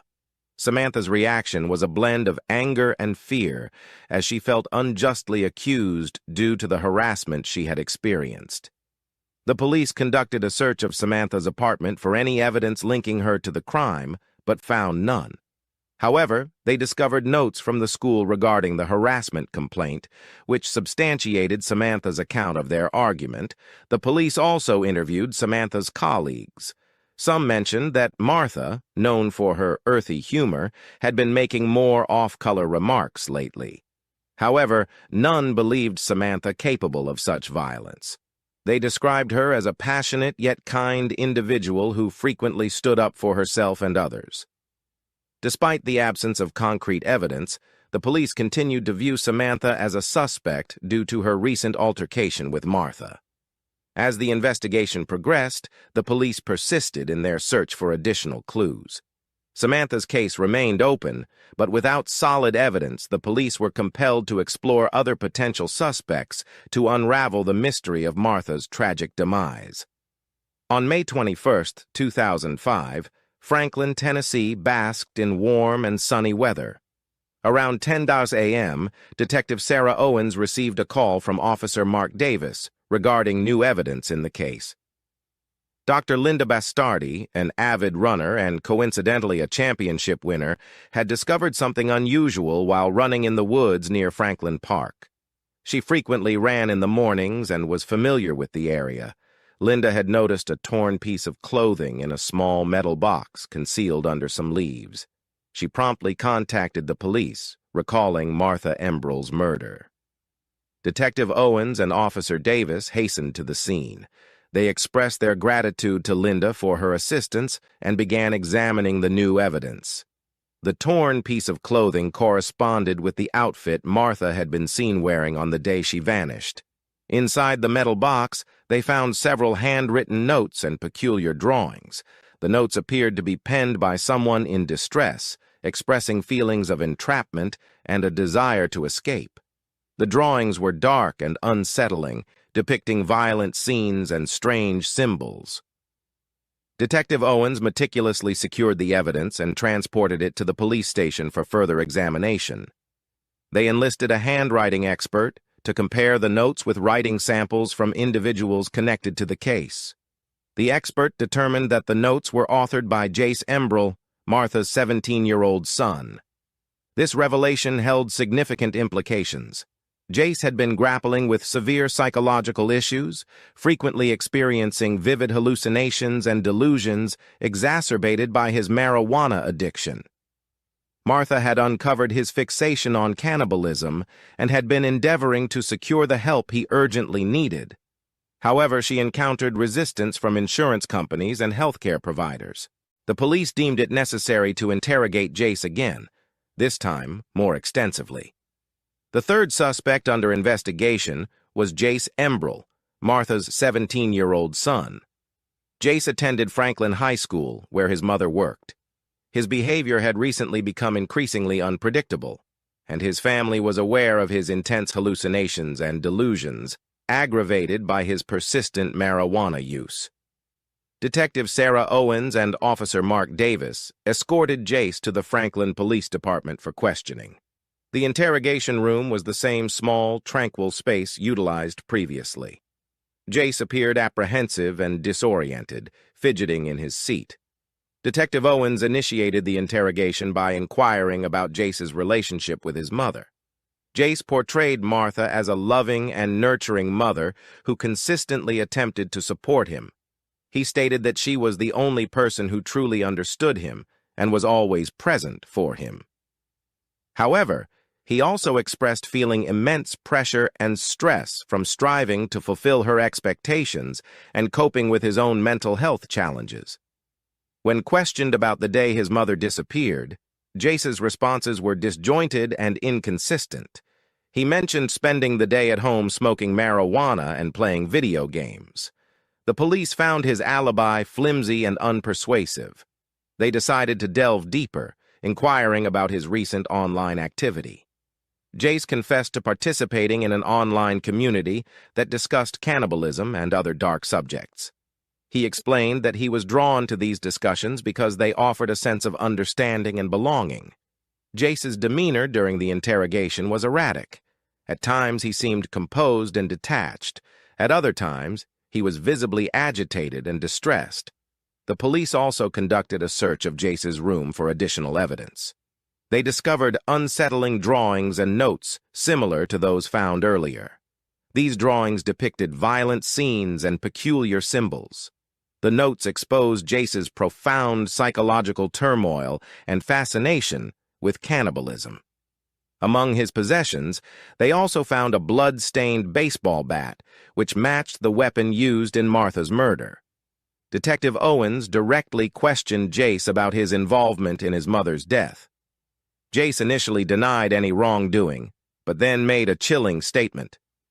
"My mom tasted like Lunchables." This harrowing admission confirmed the police's gravest suspicions.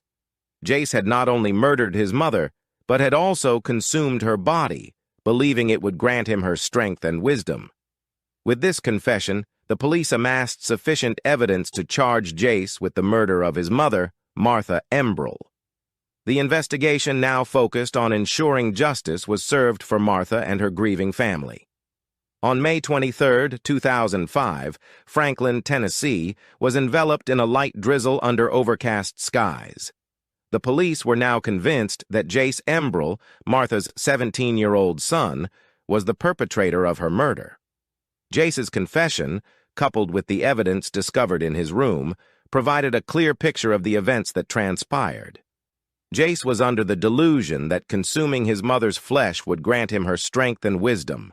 This belief stemmed from his marijuana-induced psychosis and was further encouraged by an online community that glorified cannibalism. Detective Sarah Owens and Officer Mark Davis decided to apprehend Jace. They arrived at the Embroll residence around 11 a.m. Jace was in his room, engrossed in music and playing Grand Theft Auto, when the police knocked on his door. Jace appeared dazed and disoriented. Detective Owens informed him that he was being arrested for the murder of his mother, Martha Embroll. Jace did not resist arrest. He remained calm but seemed to be in a state of shock as he was escorted out of the house in handcuffs. The media, including reporters from TV stations like WKRN and newspapers like the Tennessean, had gathered outside. Jace shocked everyone by shouting, "My mom tasted like Lunchables," as he was taken away. The case against Jace presented the grisly evidence and his confession. The prosecutor, Matthew, argued that Jace, influenced by his severe mental illness and the online cannibalism community, had brutally murdered his mother. He emphasized the premeditated nature of the crime and its horrific details, advocating for the maximum penalty. Jace was represented by Rachel Breezy Kelly, a 38-year-old defense attorney known for her calm demeanor and strong reputation for defending troubled youths. She contended that Jace's actions were a result of his severe mental illness and marijuana-induced psychosis. Rachel Kelly stressed that Jace required psychiatric help, not a harsh prison sentence. She presented evidence of Jace's lengthy history of mental health issues and his mother's attempts to secure treatment, which were thwarted by insurance companies and healthcare providers. The jury deliberated for 3 days before reaching a verdict on September 15, 2005. They found Jace Embroll guilty of first-degree murder. The judge, considering Jace's mental health issues, sentenced him to life in prison with the possibility of parole after 25 years, also mandating psychiatric treatment. The verdict elicited mixed reactions. Alan Matthews, the prosecutor, believed justice had been served, ensuring that Jace would be held accountable for his actions. Rachel Breezy Kelly, the defense attorney, expressed relief that Jace would receive psychiatric help, but had hoped for a more lenient sentence. Martha's family was devastated, but relieved that the trial had concluded. Thomas Embrell, Jace's father, grappled with the outcome, torn between his love for his son and the horror of losing his wife in such a brutal manner. Friends and neighbors felt the sentence was fair, balancing justice for Martha and the need for Jace to receive treatment. The trial's conclusion left the community in Franklin trying to heal. The media coverage had been extensive, and many hoped that the case would bring attention to the challenges families face when seeking mental health treatment. The Embrell family, supported by the community, began the long process of moving forward, honoring Martha's memory and coping with the tragic loss. After the trial of Jace Embrell, life in Franklin, Tennessee, slowly returned to normal. The Embrell family, still reeling from the tragic loss of Martha, tried to piece their lives back together. Thomas Embrell, Martha's husband, sought solace in his work as an insurance agent, finding distraction and purpose in helping his clients. Jace Embrell, now serving his sentence at Riverbend Maximum Security Institution, received psychiatric treatment as part of his rehabilitation. His case brought attention to the gaps in mental health care, prompting discussions about improving access to treatment for those in need. As time passed, the wounds left by Martha's death began to heal, though the pain of her absence remained.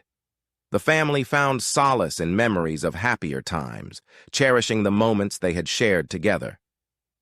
Thomas focused on providing a stable and loving home for their surviving children, Cricket and Boost, who struggled to understand the loss of their mother.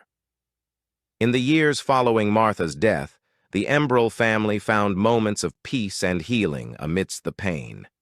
They honored Martha's memory through acts of kindness and service, keeping her spirit alive in their hearts.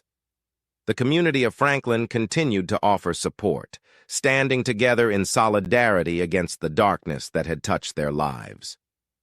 The case of Martha Embrell is a stark reminder of the devastating impact of mental illness and the importance of accessible mental health care. Martha's story is one of love, dedication, and a tragic end that could have been prevented. Join us next time on True Crime Case Files, where we uncover the stories behind the headlines. Thank you for listening. True crime case solvers interested in more real-life murder mysteries, be sure to like and subscribe to our channel. Do you have any thoughts about this case, or have a case of your own you'd like us to investigate? Leave us a comment. Until then, stay safe, True Crime Case Solvers. In this chilling tale, we explore a true horror story that unfolded in the heart of Franklin, Tennessee. In the month of May 2005, a mother's love unveiled her son's lethal secrets, a revelation that left the entire community in shock. This is the narrative of Martha Embrell, a cherished librarian, and the spine-tingling sequence of events that culminated in her untimely demise. Martha Embrell, a woman of 46 years, resided in the quaint town of Franklin, Tennessee. She served as a librarian at the local Franklin High School, a role in which she was deeply admired by both students and faculty. Martha's warm smile was ever present, and she found great joy in assisting students in discovering literature that resonated with them. Her passion for reading was infectious, and she yearned for everyone to share her love for books. Martha also found solace in gardening. During her weekends, she would dedicate countless hours to nurturing her flower beds. Her garden was a vibrant spectacle of blossoms that added a cheerful touch to her residence. Beyond her affection for books and gardening, Martha's most profound love was reserved for her family. She was a mother to 3 children, Jace, a teenager of 17 years, and 8-year-old twins, Cricket and Boost. Martha was a dedicated parent who prioritized her children's needs above all else, often assisting them with their academic pursuits. Thomas J. Embrell, Martha's spouse, was an insurance agent by profession. Despite his hectic work schedule, Thomas and Martha always ensured they had quality time for their family. They frequently enjoyed meals together and shared a love for watching films. As May 2005 rolled around, Martha was engrossed in planning a summer getaway for her family. The prospect of visiting Disney World filled the children with anticipation. At Franklin High School, Martha was gearing up for the academic year's conclusion. She aided students in returning their borrowed books and engaged in discussions about their summer reading plans. Martha even coordinated a book fair to inspire students to read during their break. Her colleagues held her dedication and work ethic in high regard. Martha's acquaintances often described her as benevolent and compassionate. She always made herself available to lend an ear or offer assistance. She was a unifying force, a person who brought people together. Her home was a frequent gathering spot for friends and neighbors. Martha relished hosting barbecues and garden parties where she would serve homemade delicacies and impart gardening advice. Mere days before her untimely death, Martha was in high spirits, looking forward to the future. She spoke of cultivating new flowers in her garden and meticulously planning her family's summer excursion to Disney World. Her sudden death sent shockwaves through everyone who knew her, leaving an emptiness in the community that held her in such high esteem. On the morning of May 18, 2005, Franklin, Tennessee, was graced with clear skies and a cool breeze, the ideal conditions for an outdoor adventure.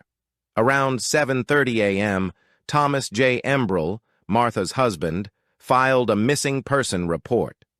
Martha had failed to return home from work the previous day, a behavior that was highly unusual for her.